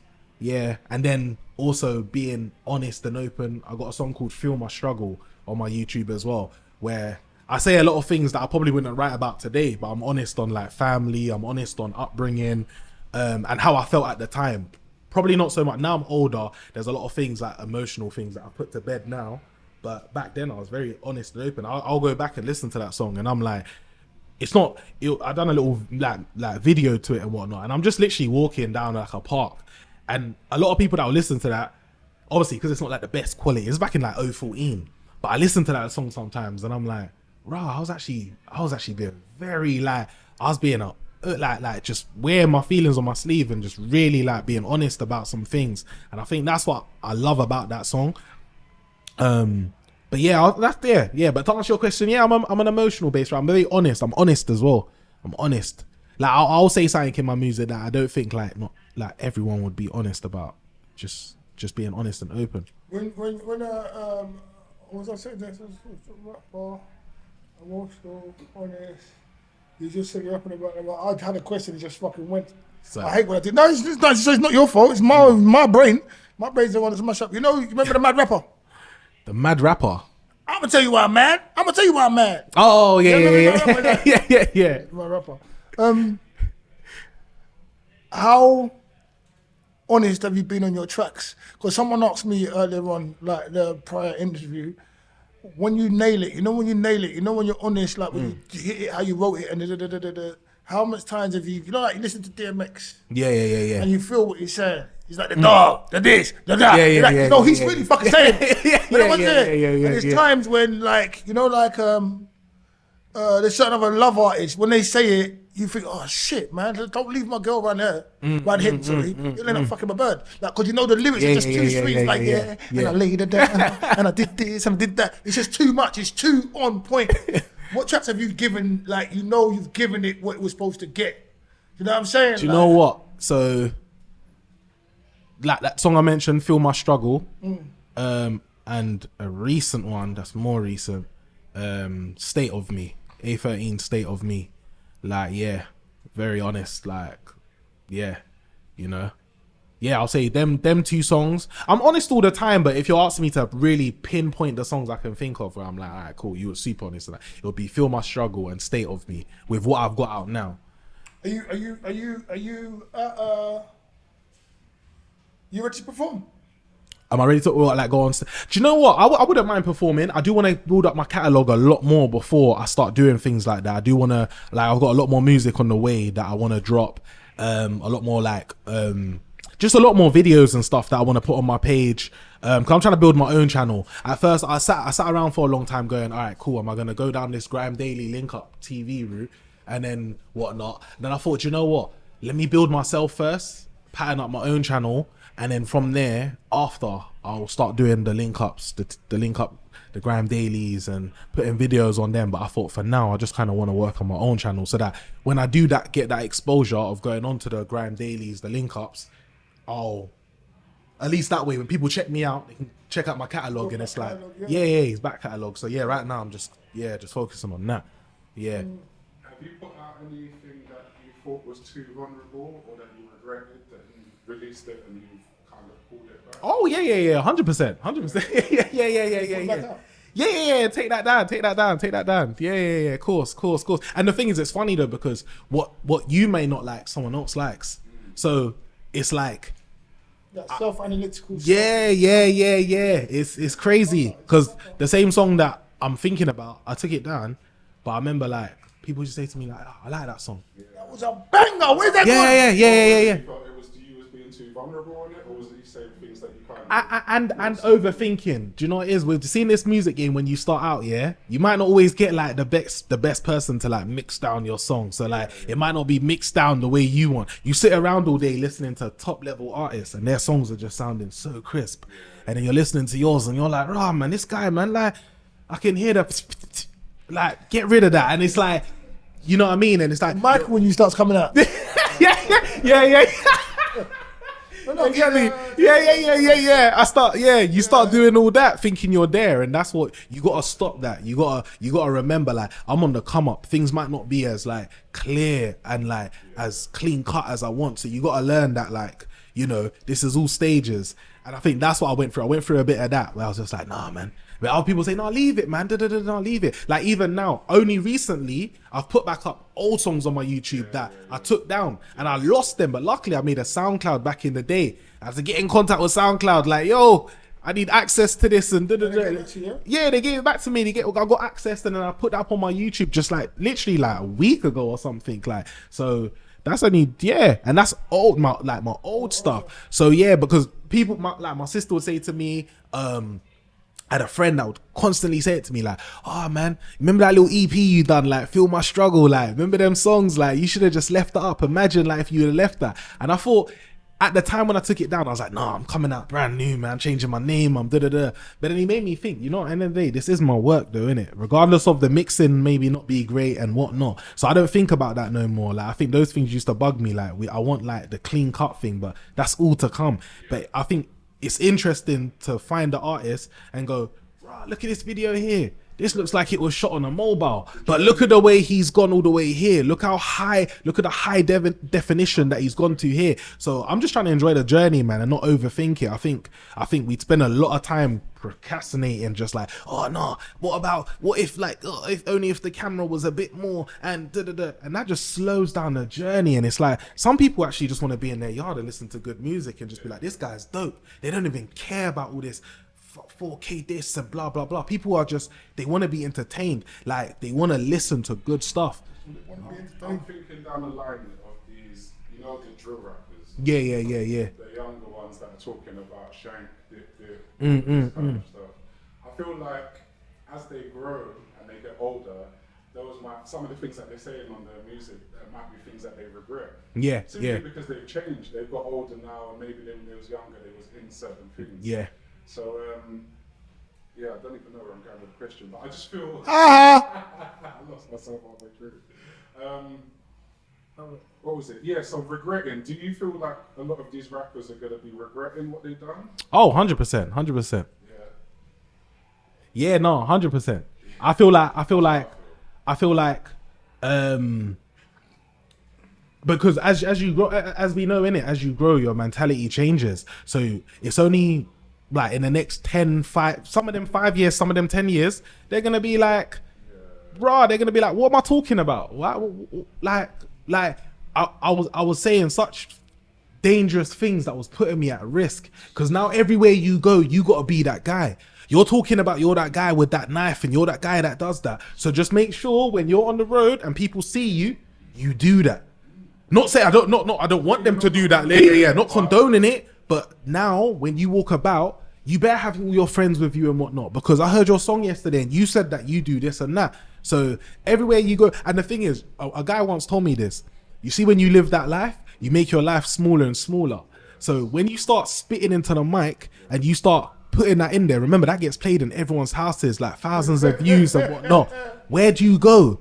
Your world's small now, so your life is literally your area. Set your frequency.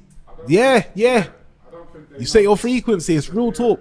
Yeah. Of what they're actually doing, because they're putting these things on wax. Yeah. You know what I'm saying? This is here to stay. It's gonna resonate Forever. with the universe. Yeah. There's always going to be someone who downloaded it, even if you try and get it taken down. I guarantee you, someone's already clipped it, chopped it up, whatever, reposted it on their channel. So you got it off of your channel, but what about this guy who was stealing it all day and reposting it over here? So now it's over here as well. So I believe I'm a deep thinker though. I think you've even got to be careful about what you. I'm so deep where even movies, yeah, you see certain movies like. Even acting, like there's certain acting roles that I wouldn't take. Like I believe that what you do in the camera lens, what you put into a microphone can come to real. Like I think when you look at people like Tupac spoke death like all the time. Look what happened. Biggie, life after death. I think when you start like using certain frequencies and you start playing in that into a microphone or into a camera, I think it's deep. I think like these things play out into your life. So I'm very cautious of like if I got a movie role and they said, yeah, this is the scene where A13 you get shot in your face and fall out the window. Nah. We're not doing none of that. I don't die. I can get beat up. We can do that. A little rushing and all that. Yeah, cool. I get like a bit bloody nose and that. But no dying on camera. There's no me getting shot and that's how. No. I'm big on frequencies, like, and I'm just spiritual, and I just think you got to be careful of what you say into the mic and whatnot. And that's why with drill rappers, I feel like in a few and don't get me wrong, big up drill rappers, because I ain't gonna lie, I listen to a bit of it. There's some drill rappers I like there are some drill rappers I do like, so I'm not gonna sit here and act like I'm just sitting around all day listening to Lauryn Hill and I'm not listening to no one else.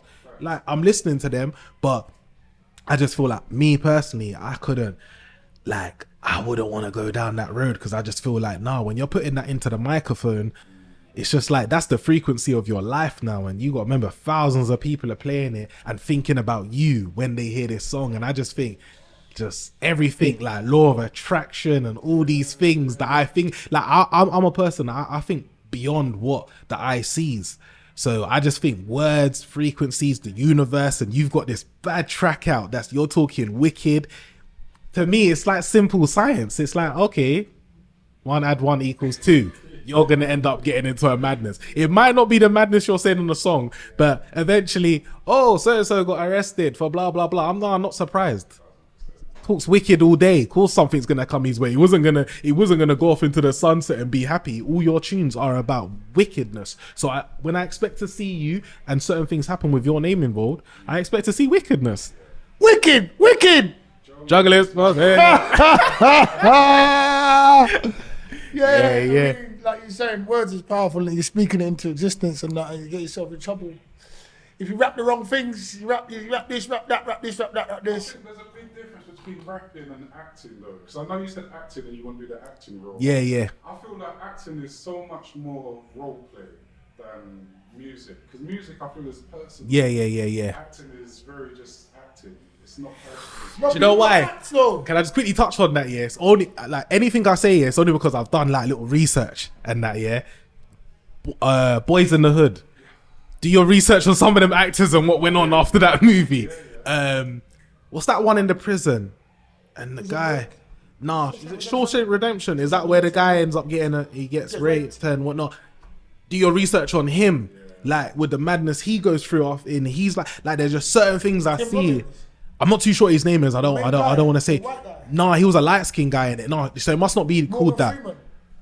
No. Is this movie might be called like Lockdown or something? But it's a movie about friends that go to jail, but one of them starts getting raped. It's Lockdown. Lockdown. Yeah, the light skin. They're in a car. Yeah. They got stopped by police. Yeah. And he starts getting fucked. Like Yeah, and then they stop chatting. Yeah. That light skinned guy. Yeah. That film's deep, man. Yeah, that movie's deep. And when I was watching The guy interviews, get raped as well. yeah, the guy who was getting raped in that movie, I was watching some interviews with him after, and he like, I don't know what he's saying now, and wherever he is in the world, like, I hope he's all right. But from watching that interview, the way he was, like, he weren't looking too well. He sounded like he went through. I think he ended up going to jail, and just the way he was, I just thought it's so weird that you played such a role, and then you're here, and then like all that like Boys in the Hood, like the guy in the car with the shotgun ends up like actually, you know, the guy that kills Ricky, like, yeah, he ends up going to jail for a shooting. Like, so I just think like frequencies, man. But I ain't gonna lie, the person who plays it out, because touching back on music, Tupac just lets you know, like, yeah, you whatever you chant in the microphone, that's what comes your way. And acting, I think I hear what you mean. You can probably be a bit more subtle in terms of when it comes to acting, because you're like, it is role play, you're reading a script and whatnot. But I still think you've got to be careful though. I agree with you. Cause I don't disagree with you, but with the acting, it's me being an actor. If you do a role properly, every single role you do, you leave a piece of yourself in the role. Yeah. So I would never play a paedophile. Yeah. Never. Yeah. Never. So I get there's something I would never do. Yeah. 100 mil. Because 100 mil on the table. 100 mil on the table. I don't even want to get 100 mil on the table. 100 mil on the table. Like right now. Yeah. All right now, pedophile. Boom. Bro, my kids need to eat, bro. Are you dumb? You see that? You say you can break a man. No, you ain't, bro. That's fucking logic. Hey, rewind when he said I would never play a pedophile. Never. 100 mil. I got kids to feed. Like, yeah. But what you got to understand is the conflicting thing right there is I mentioned like my obligations. Yeah. That's what it would be for me to go and buy the whip or the chain or the bag. That would go to my kids. I'll do it. Yeah, no. Yeah. If I do this, what can I get from it? Okay, kids are set. Yeah. Cool. And like, I'll kill. Anyone talk about kids, I'm killing them. Yeah. Well, what, like, nah, So that's this it, ain't even me trying to catch you out, man. because I think when you put money on the table like that, when you start talking 100 mils, we're all sick. No, but still, no. But you know, see when I asked you when you say the first time when you said, nah, never play a pedophile, never. What makes you say never at that point? That makes it, because I hear what you're saying, the 100 mil, you're gonna give that to your kid. I told you, like, you have to get into that mindset of that person and the role and everything. Yeah. And it's like, even you have to do research and stuff. And that is like, I've got things that I think are subhuman. Yeah. Subhuman level. But there's nothing more disgusting or nothing lower. Yeah. Nothing lower than taking the innocence from a child. Yeah. Like, nah, real talk. I don't understand. I can't even begin to comprehend how them people fucking think. I can't. Yeah. I can't understand it. And it's like, I wouldn't want to understand it.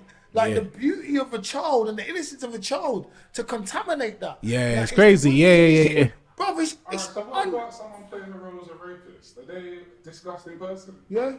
What, someone that plays an acting role as a rapist? Okay. Are they a disgusting person? Yeah. They may not be a disgusting person, no, but you're moving the goalposts. Then you have to ask if I will play the role as a rapist. You have to ask how I would feel playing the role as a rapist. Yeah. Do it. That's a different question. That's the question. I wouldn't want to play a rapist either. 100 mil for the rapist. I said I wouldn't.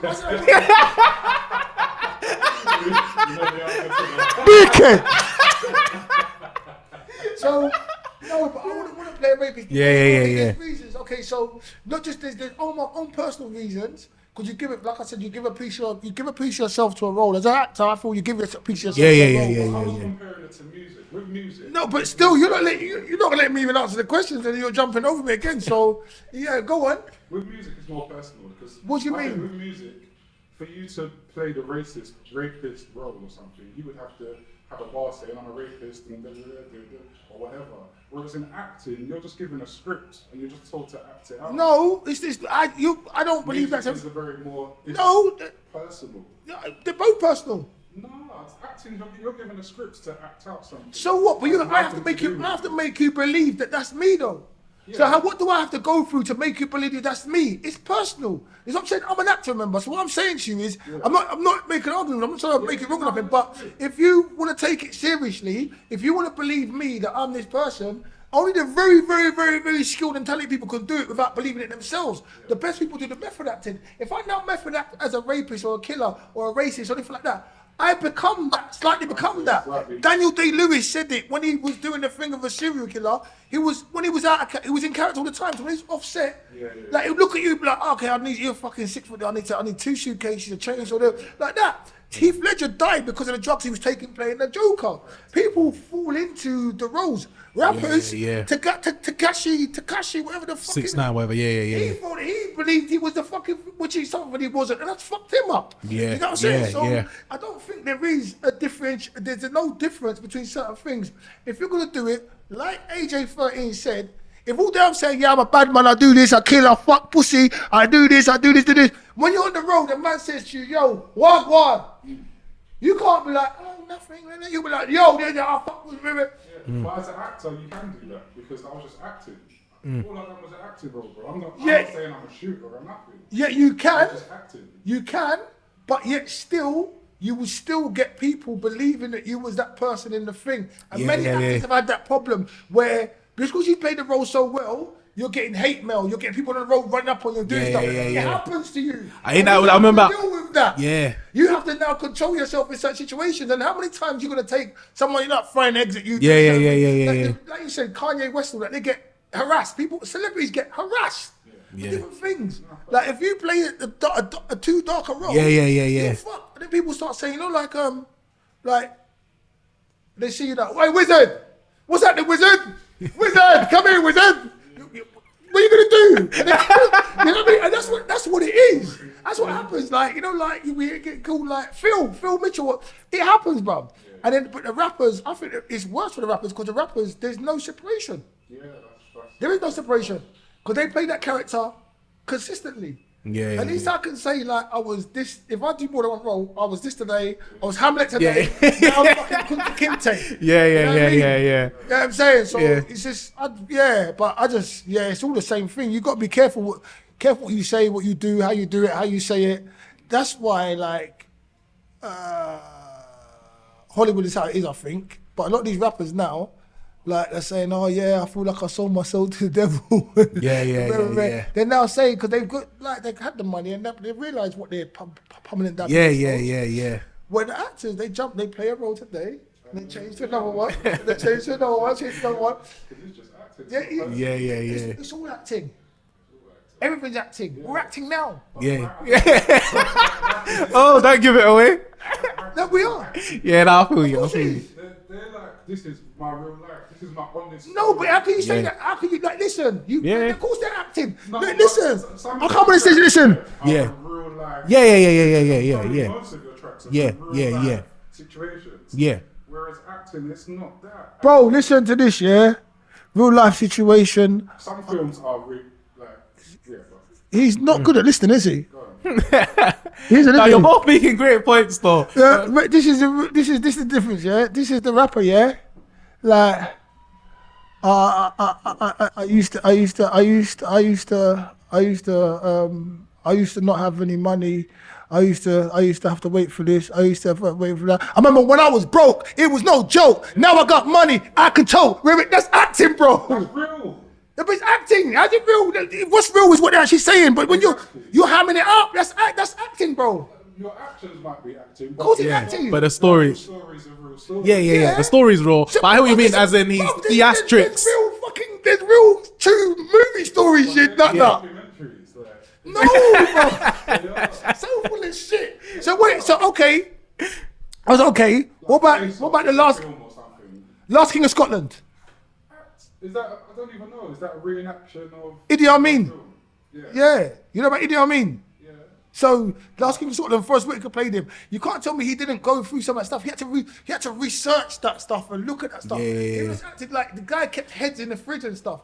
Like he had to make you think that he was that person. Like American Gangster, I think like Denzel, like he hung out with like Frank Lucas a little bit to like get a little certain mannerisms on. Even when you're filming and stuff, you need, and tell me if I'm wrong, because this now you can tell me if I'm wrong or not.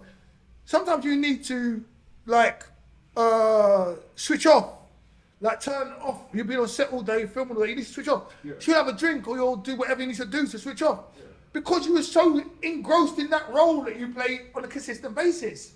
Just acting. You don't come when you come in the door. Like I don't know nothing what's going on. I know a few things. I don't know what's going on in your personal life. Yeah. You're acting. You're acting like it's cool right now. Is everything cool right now? No, is everything cool right now? No, it's not. And it's not cool for me either. But we're acting as if it is because we're getting on with the show. Yeah. So everything's acting. Everything is acting. Go on.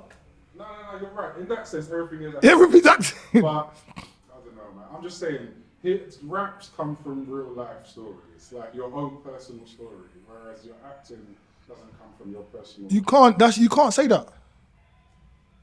I hear him though, because you are getting given a script. Not in all circumstances. But you I feel like as an actor, you are getting given a script. Generally. It's like this guy behaves like this, so we want you to behave like this. Yeah. So now you're behaving like what's being told on the paper. Yeah. So when you're, like you said, you're Hamlet today, you're a bad boy in this little movie now here. Yeah. But that was what was told to you on the paper. Yeah. It wasn't like you sat down and you're releasing the true you and then putting a camera there and acting. Yeah. It's the true you. Because without, you might do that, but that's if that's what you're doing in front of the camera. But someone handing you a paper saying, all right, bad boy, you're from South London, you do this, you kill him, you do that. Get into the mind frame of him. Yeah. I think it's a bit, it is a bit different than. Can I ask a question? Yeah, go on. How many fucking rappers have got ghostwriters that we don't know had ghostwriters and they're coming out and rapping like it's their rap? Yeah. No, yeah. What are you telling me? No, but as an artist, generally, that's where you would start. Like all of these young. No, bro, you can't tell me that, man. Look, I'm not gonna swallow that. An actor gets a script. Certain rappers get scripts as well. That's all I'm saying. Like saying them, no, they don't get scripts, no. They do. Oh, this is your. They get fucking. You're not chatting the most. They get script. They get wardrobe. They get hair. They get. Persona. People get told what to fucking do. You can tell me they don't get told what to do. Very small percentage. No fucking way, bro. No, people, you better. I think we need to. Acting industry, that is acting. Period.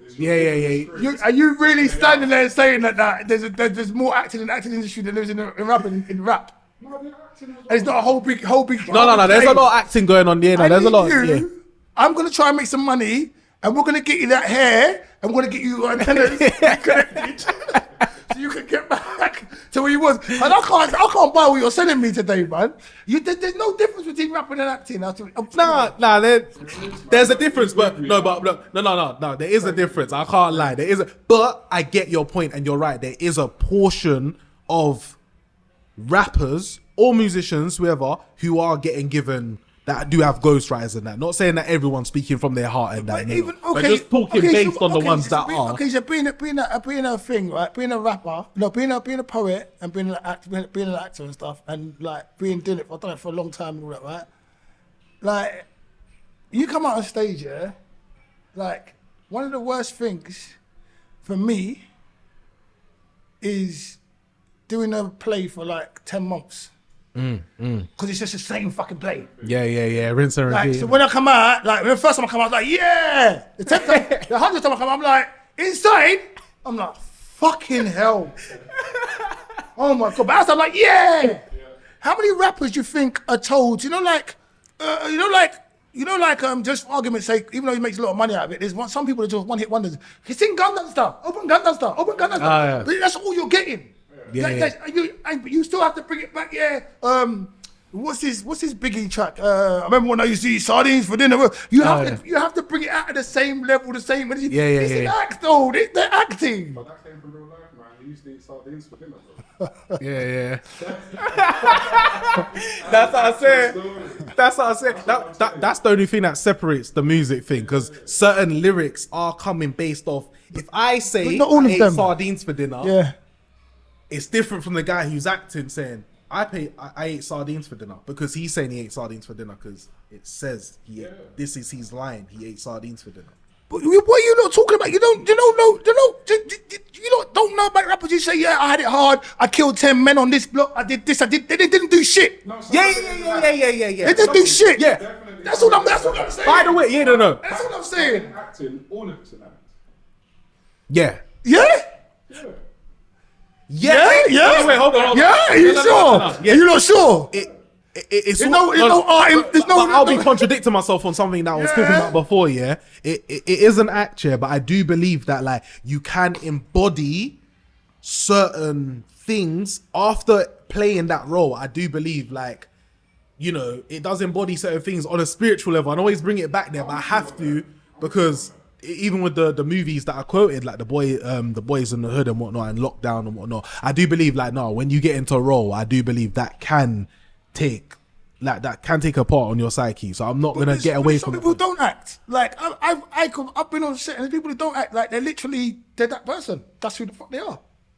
Like they're literally like me. Like, okay, just Margaret was like, do you see how I talk? You don't even know me that much. I talk it to myself, but I can talk like a motherfucker. Yeah. But if I go in a show and I'm like, blah, blah, blah, blah, blah, blah, blah, blah, that's me. Yeah. Do you know what I mean? It's just another part of me, but it's still me. But that's when you're You know what I mean? given that role to do that, where you can be you. Yeah, but it's still me. That's what I'm saying. I could bring me to the table. Yeah. That's what I'm saying. That sometimes you don't act, sometimes you do act. Like there's certain roles where you don't have to act because it's just so close to you. It's just easy for you to understand.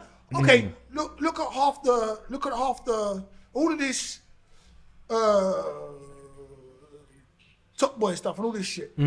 Like Top Boy's good. Yeah. Take that word shit out there. I did like Top Boy. Yeah, you was on your own with that one. I wasn't gonna say nothing with that. I ain't scared of nobody. No. What? I ain't scared either. Let's not do that. Let's not forget being I'm scared. Top Boy. What? What? Do my dress. I tell you I'm at. What? I'm joking. No, but Top Boy, big up Top Boy. Then that's Big up Top Boy. Big up Top Boy. Big up Kano, Ashley Waters, and the rest of the whole cast and crew. 'Cause I did enjoy it. I did enjoy the show. It was very, very entertaining. However, there's some stereotypical roles in there that people are just playing that are just one-dimensional, and I know that's them.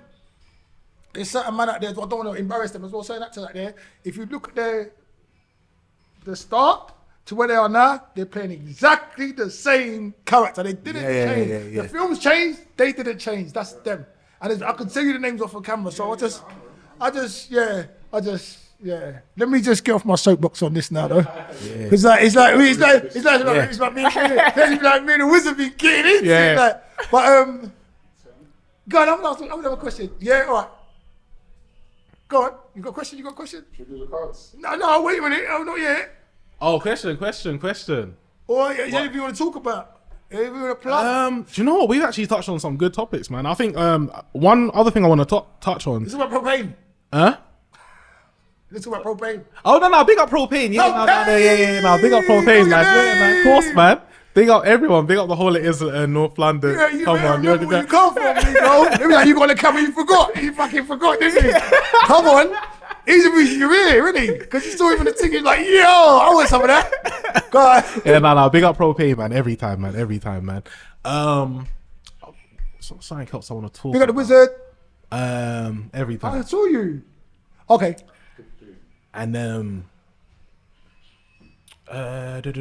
you know what? Yeah, no. I think an important subject is like, yeah, man, like knife crime with young black men, man. I think let's touch on that, man. I think there's people that are just like young teenagers that are not like returning home, and like there must be so many like heartbroken like mums out there that we don't even think about, and we'll just never understand that pain until someone that close, like you lose someone that close, like. So I just think why is it that like, getting back to my question, I'm asking both of you is like, why is it that like black men fear other black men? Like, what is that about? Like, why is it that a black guy can walk down the road, see a group of white guys, and we're a bit more calm? We're just like, oh, that's them over there. Like, we feel a bit safe. Like, no, it's cool. But then if we see a group of black boys with their hood up, it's like, All right, just keep your eye on them lot. Like, what do you reckon that is? The media have done an excellent job. That's what it is. They've done an excellent job. Like between the media, and then as I said, the media done an excellent job, and then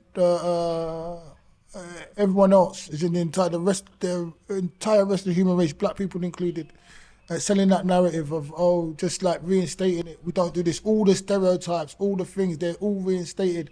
So when you see another black man, like, you've got all that stereotypical stuff, but also you realise his power, innit? Like, that's what, for me, I realise that you have to be strong enough to self-navigate this world. You have to be strong enough to be confident in yourself and walk out here and take care of this out further. You have to take on all this bullshit and still maybe get accosted by this, that, and the third, and still be able to defend yourself. You have to be able to ready to defend your thing. We're like lions, bro. Like, it automatic. I never know when it's on. I never know when it's on. I'm walking past. Yeah, no, carry on. I'm walking past. You need to stop waving. You want to start something. I wanted to say something. Yeah, you never know when it's on. I remember walking past someone the other day, and this is something now I've realised, being a black man and seeing something. I walked past a brother with his missus, and I think I don't know if I was kidding him or what. But I was just walking past, and I just looked over, but I saw, like, maybe he's there to come here, but I saw him checking what I was doing. But it's just because you never know. Yeah. Like, you never know, and I believe that the media have depicted this thing, like there's the whole propaganda machine. How can you have Israel killing people over there, and then the war over here going on, and no one's saying nothing? Do you know what I'm saying? Like, the genocide that's going on. It's because they're showing you what's worth and what's not worth anything, and what people can do and what people can't do. Yeah. It's just you're dangerous. You're a killer. You're a rapist. You're gonna fuck my daughter and leave and take the kids over. You're gonna sell me drugs. You're gonna do this. You're the one. It was Abdul who done this. It was Abdi who done it. It was Lyle that done this. Every single thing that's negative is posted on the news about us. The pictures are shown up there. Let it be someone of a different descent or whatever. There'll be ambiguity before you put the thing out. It may not even come out. The disparities between the law for white people and black people is massive. The amount of stuff that you suffered and the amount of anger you're supposed to have inside you because of everything you go through on a daily basis makes you someone who's dangerous. The amount of, you're supposed to be angry because you're racism all the time, sexism all the time. You're supposed to be angry. You've got a hard time all the time. If anything, you've always, what is it? You've got a chip on your shoulder. What is it? Because you're black. Then, bruv, and a bottle of Dom P. Like, I don't know what you've gone through for the whole day. I don't know how much you've got bottled in. I know how much I've got bottled in. So when I see you, are you gonna let that off on me? Do I have to defend myself? Are you a friend or a foe? Do you know what I mean? It's one beautiful thing that I like. It's like when I look to another black man, it's like, yo, we got that understanding. But it's just, there's so much. To even correlate into one thing, there's so much. But you were saying like news outlet, like the news, obviously play media. Media okay, so to two things, the same thing, different thing. Media and propaganda. Because we're constantly told all these things. How many stories are you told about all the strong, black, powerful men that help and do things, that have created stuff in the world, that have been the rock, been the solid thing? You don't hear about them stories. They show the dark stuff and all the shit stuff. Okay, this person was, like, people getting stabbed and killed. When you see the mugshots of these youths, you see they're showing the mugshots of the youths. It's all calculated, cuz. Do you know what I'm saying? It's all calculated. So the face of fear. Who's the face? That's the face of fear. That's the face of crime. Like, I was watching something on J. Edgar Hoover the other day, and how he got the guys. You know the bank robbers back in the day, like all the all the criminals, like the mob and all that stuff. But how he managed to do the thing was he made them the main problem. Pictures everywhere. This is your enemy. This is your thing. We're the enemy to everyone, bruv. They're scared of us, bruv. Like, everyone's scared of our power, and up till now we're still powerful. Up till now, they're still raping and robbing the country. There's still institutionalized racism. There's still the stuff where people have come and just get a want to have a child with a black man, but not let the black man be the father. The black man has no rights in certain things. Like men as well have no rights. But it's just so much, bro. There's just so much. It's so much. It's a deep one. It's just so much. There's so much. There's so much. But how we break it, it's by communication. But would you say the same things that are making, like, obviously, the stereotype of us with making, like, let's just say, this white person, they're fearing this black guy coming down the road.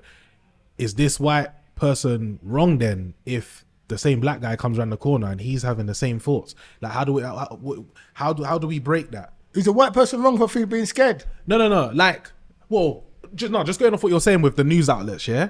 They're pushing an agenda that's obviously making people be wary and scared and whatnot. But that same agenda is working on me and you.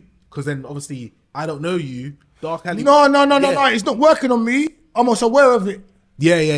Because I'm part of it. It don't work on me. I'm aware of it. Yeah. So the thing is, if I do feel, me personally, if I feel intimidated or shook or anything like that, or I feel like, oh shit, there's a bunch of like this over there, it could go off right now. Like I just said to you, there's a nod thing, Will, to be like, yo, you're good. Yeah. You're good. Yeah, I get that all day. That's why I asked that. Yeah. It's all about respect. Yeah. Once you give respect, you get the respect back. Yeah, no, 100%. A lot of black men and a lot of young men and that, it's a disrespect that make people move. Yeah.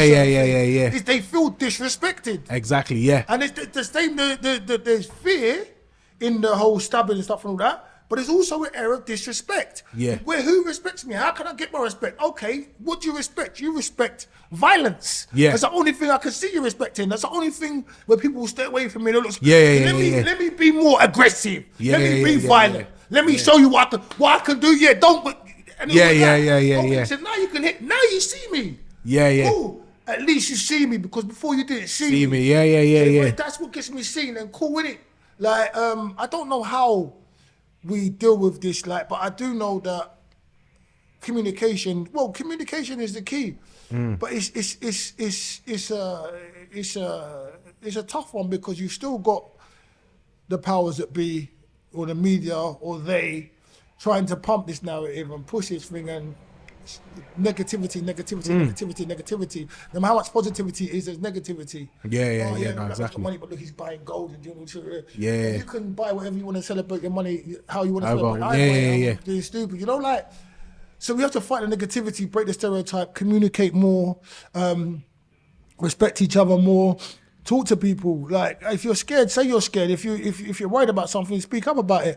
Though, if you see someone doing something, like, say hi, smile. Be nice. You know what I mean? Don't be a mug. Yeah. But, I don't know. Be nice. Just build your self-confidence. Yeah. I'm quite lucky because I'm quite confident. As much as, like, sometimes I might be introverted, so I'm not really in the mood for it. But I get. I already thought it was open. I thought, oh, fucking hell. You get me? Would have went viral. But yeah, I wheeze himself. We had to clip it. But shit, where was I? I lost where I was. Yeah, because you fucking taking shots. Yeah. Where was I? Okay. Where was I? Ah, crap. I lost where I was. It's all right. We were talking about... Yeah. I'm quite lucky because, when I meet people out and about, I get a lot of head nods, I get a lot of love. But I speak to anyone, I don't really care what colour shade you are. The reason why I'm touching on this subject is because while the camera's on me and I've got a microphone in front of me, I'm not going to not use this time to speak on the fact that black people need to love each other more and not fear each other. Like, I don't go through this, but this is something I notice in the community amongst black people. So while I've got a microphone in front of me and a camera on me, I just want to say, like, nah, black people have to love each other more, and let's just stop kidding each other. Let's do business. Do you know what I mean? Let's get money. Let's do what everyone else is doing around us. Like, every other culture is getting money, whether they're owning shops and whatnot. And one thing I love saying to myself is, until the black man buys milk and bread off another black person, we're never going to be in the race. Do you know what I mean? So that's what I always hope for. It might not happen in my lifetime, but until there's a shop where a black man can go and buy milk and bread off another black person, then we're really in the race. And not to make it a racial thing, but as we can see, like, black people, we're not doing too well in it in terms of like our structure of even finances and whatnot. So yeah, man, I just want to be able to say that while the camera's on me, What does that mean? we're not doing more in sense of our structure and finances. I'm not trying to catch you out. No. That's cool. Like, I'm just saying that I look around me like let's take an example, like Asian people, like as we can see, they got all the shops and whatnot, and then they're like, they'll buy this one, buy that one, buy this one, and they'll buy off each other. There's a network going on. Like, whereas right now, if my scalp's dry, I gotta go packs. I walk into packs. This is all Asian people in here. There's not black people. Until even me, I have to look at myself, and until I'm buying my bloody Vaseline and creams and that off another black person, until we join that race, we need to be in a market where we're buying off each other. If you sold something that I can use, like they say, for example, you sold bread, that was your thing, you baked fresh bread. Until we get to the point where me and him come to you to buy our fresh bread, we're just not in the race. And I just feel like we're always so quick to go to others, but it's not our fault. We just don't have the infrastructure that like other cultures have. So I'm not putting us down for that, but I'm just saying it'll be a beautiful day, and it might not happen in my lifetime. All of that as well. Like, you got, whenever you say things, you have to think about things. Imagine we're in a Western country, so the same thing about the black people and the narrative we're fed on, like the young groups of black boys and all that. Oh, that's trouble. They're the killers. Yeah. That's the narrative we're fed. Like, we only see what happens over in this country. Asian people have had it better. Turkish people have it better. Somalians have it quite good. They're black people as well. Their infrastructure seem more astute to business, and they have their business and communities put together. But how easy has it been for people of our demographic to have stuff? How many blockages have there been behind the scenes? 100. Yeah. How? Because you got, say that an Asian person, for argument's sake, from India or Pakistan or wherever, they'll get something and they'll bring their brother in, and their brother. So you'll see there's a knock-on effect. Like, you don't see that happening in the black community. Fair enough, but how easy is it for the first initial thing to be brought for you to be given that chance?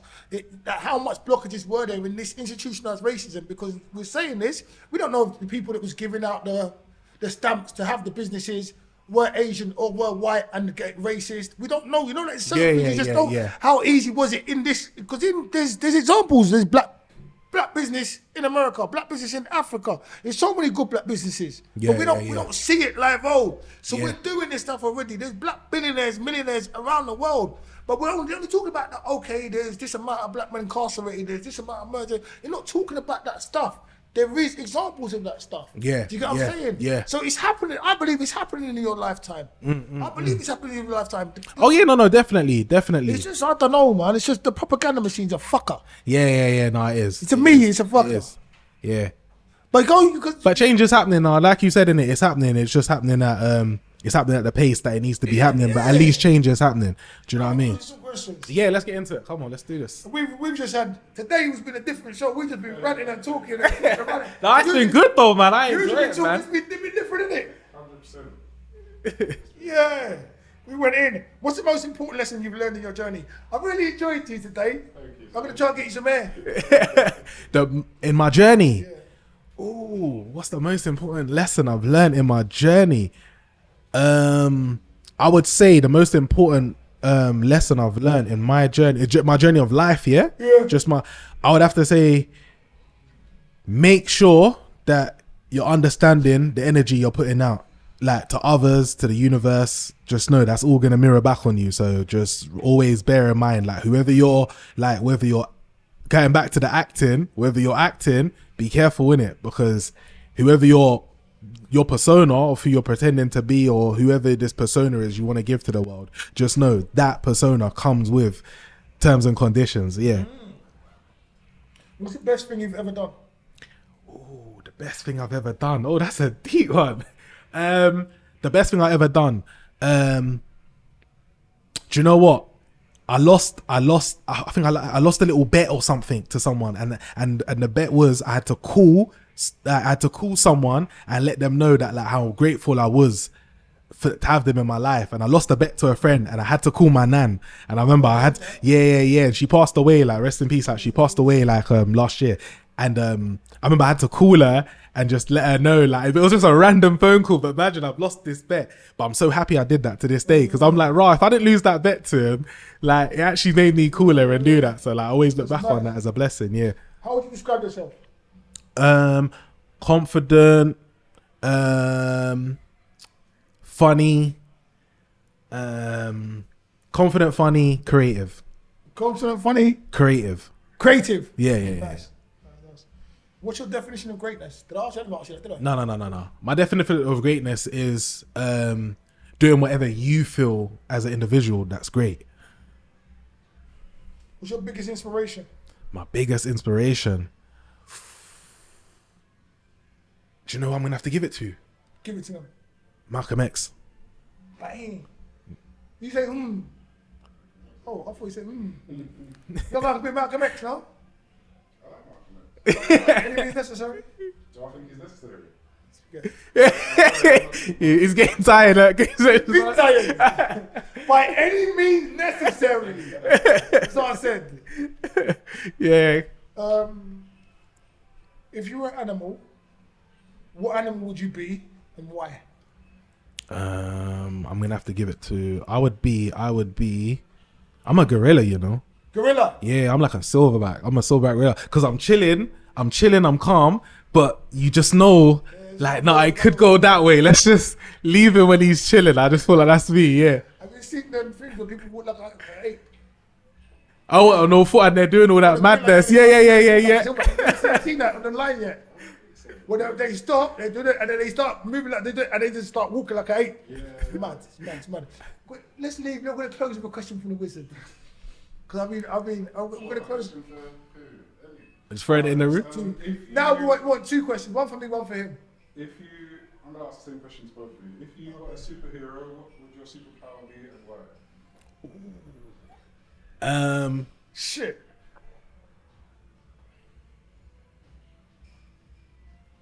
I can't feel nothing. So I've just got a numbing power. Like anything that hit, I don't feel pain. Like just there's no pain. There's like anything can hit me. You can hit me with a hammer, do whatever. I feel no pain. Yeah. Time travel. What?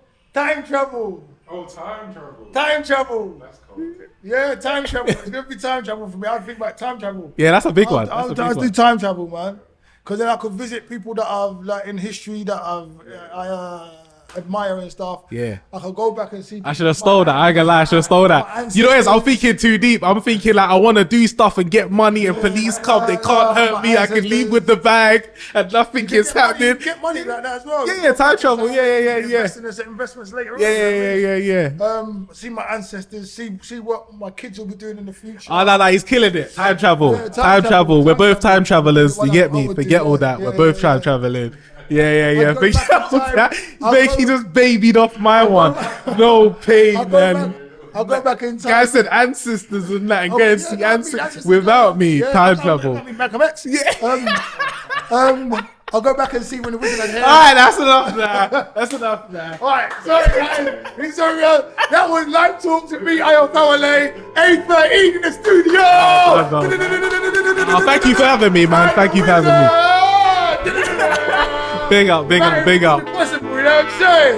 Yeah. I love. Listen. Love.